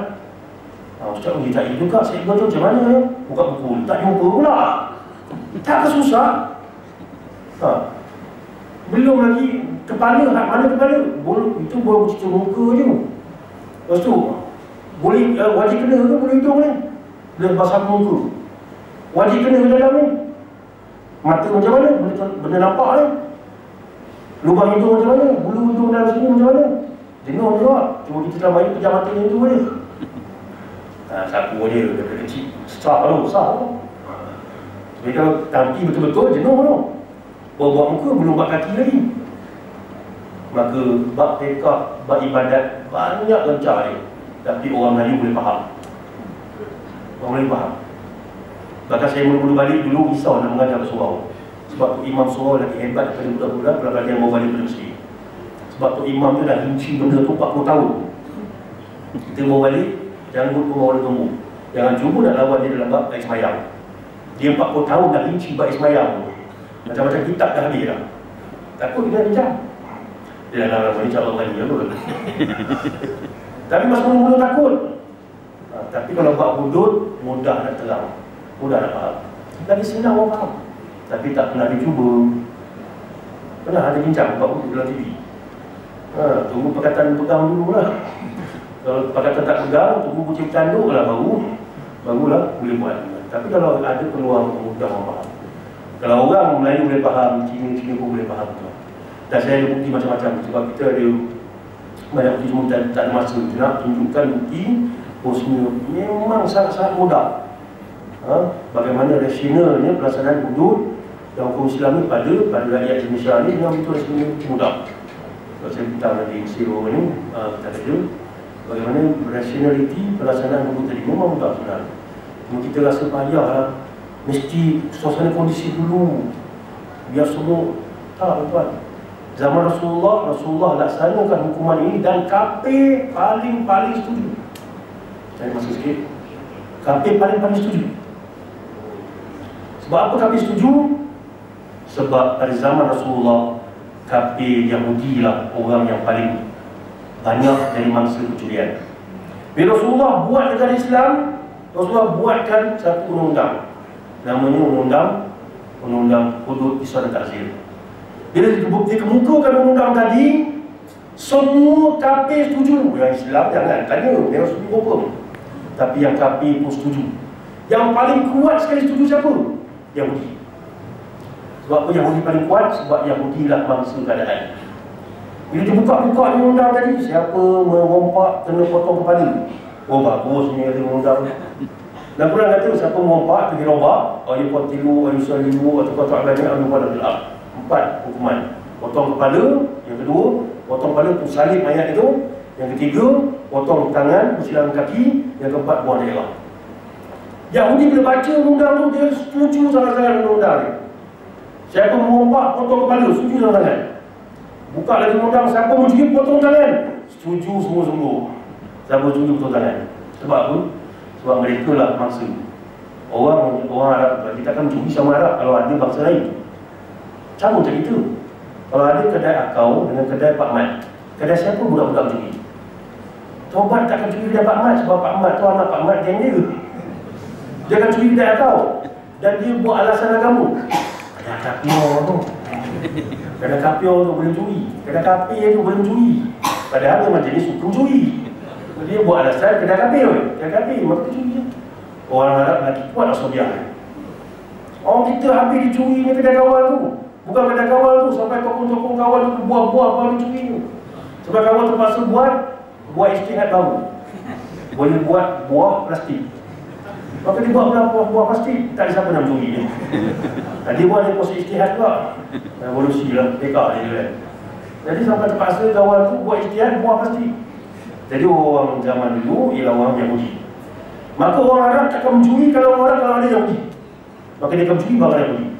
Maka Yahudi kata, siapa yang merompak aku, kena hukuman Muhammad, potong kepala. Aku setuju undang. Sebab apa mereka yang masih kena rompak dia? Sebab mereka lah orang kaya pada zaman tu. Sebab yang menguasai pasar-pasar banyak ialah orang Yahudi. Kalau nak merompak, dia bodoh. Kalau merompak orang miskin, dia merompak orang kaya. Yang kaya ialah Yahudi. Maka Yahudi tengok undang ni bagus, aman. Aku aman. Maka Yahudi sungguh-sungguh setuju undang. Jadi yang Arab ni terpaksa setuju. Sebab kalau Arab tak setuju, nampak sangat perompak ni bangsa Arab. Arab dia, kami pun setuju juga. Kami setuju ni, bagus. Maka dunia Arab yang amat kacau bilau pada zaman itu. Dunia tu baru masuk Islam. Arab yang memang kerjanya mancung pada orang dia, dapat diamankan dunia Arab. Tak ada orang berani nak merompak. Sebab apa? Merompak ni hilang kali.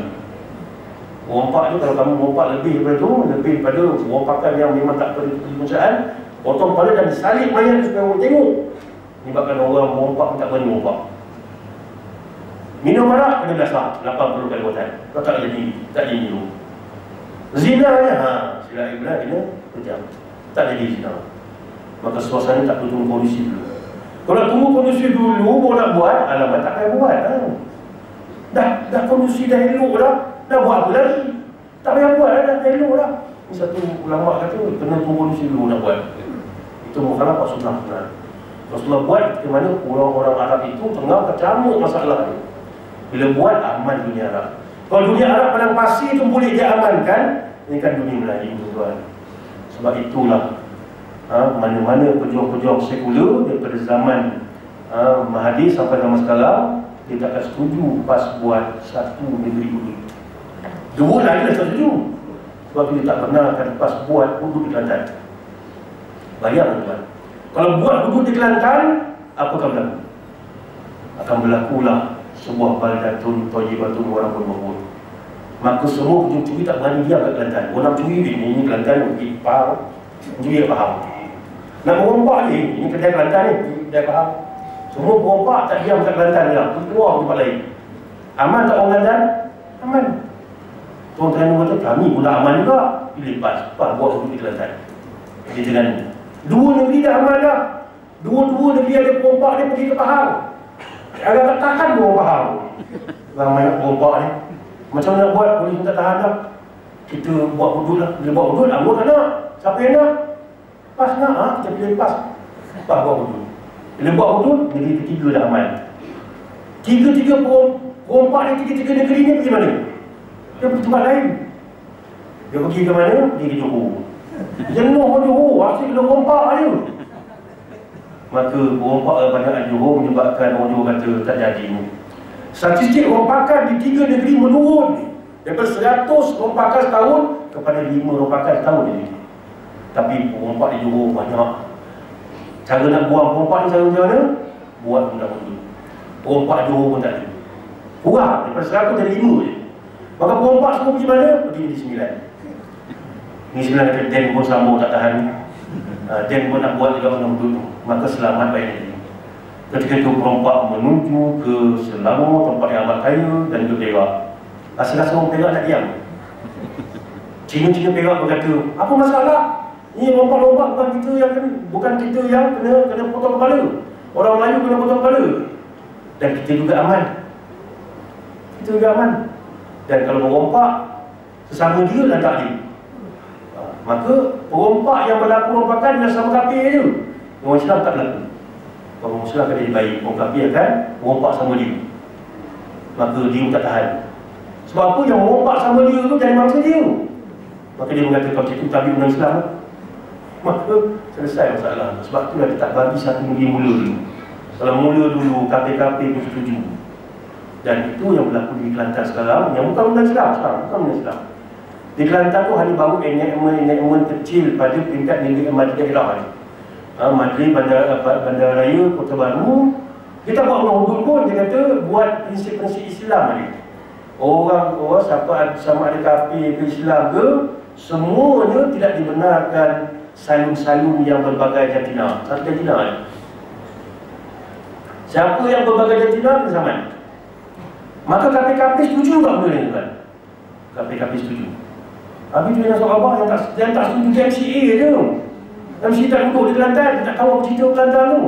Dan orang Kelantan yang kafir-kafir setuju satu kedai hanya satu jantina je. Sebab apa?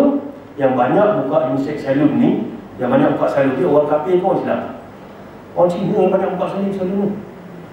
Jadi orang Cina Kelantan buka salon, siapa yang jadi pelanggan dia? Orang Cina dan orang Islam. Yang paling ramai pelanggan dia ialah orang Islam. Dan selama hari jadu, ramai pelanggan datang ke tempat dia melanggan salon dia. Tiba-tiba yang CA ni buat itu. Tak boleh, mesti ramai-ramai boleh masuk. Tak boleh satu jantina tu. Maka menyebabkan kedai itu masuk lelaki dan perempuan. Menyebabkan orang Islam, perempuan Islam tak masuk kedai tu. Maka siapa rugi? Orang Cina rugi. Tu Cina marah sama Kelantan ni. MCA pandai-pandai kata suruh bukakan satu jantina pada banyak jantina. Kami dah setuju satu jantina sebab orang Islam akan pergi kedai kami dengan penuh aman. Tiba-tiba kamu bising menyebabkan orang Islam tak pergi kedai kami. Sebab kedai kami diisytiharkan kedai yang ada berbagai jantina. Maka dia tak boleh buat apa tuan. Akhirnya orang kafir pun setuju dengan nilai-nilai Islam. Itu belum dengan buku Islam ni, nilai Islam kita setuju lah. Maka itulah yang penting kita buat dulu dan buat benda ni dari siasat syariah. Dan paparan Rasulullah itu telah jelas. Maka mudah-mudahan kita boleh tengok lagi pelbagai lagi banyak lagi paparan Rasulullah. Bukan sekadar yang ada pada buku ni, yang ada bagi ada pada buku lain lagi yang perlu dicokil, keluarkan untuk menjadikan kita matang dalam hidup bermasyarakat. Dan mudah-mudahan kita menuju kepada baldatun thayyibatun warahmatullahi wabarakatuh. Tak lama lagi tuan, paling lama pun 15 minggu boleh. Sabar je lah. Kalau tak dapat, sabar lagi. Kita dah 20 tahun jangan sabar. Kita sabar belum terlalu sebelum. Jadi kalau dapat lagi 15 minggu je, maka sampai masa untuk kita memulakan. Aku lupa lihazah. Astagfirullahaladzim. Assalamualaikum warahmatullahi wabarakatuh.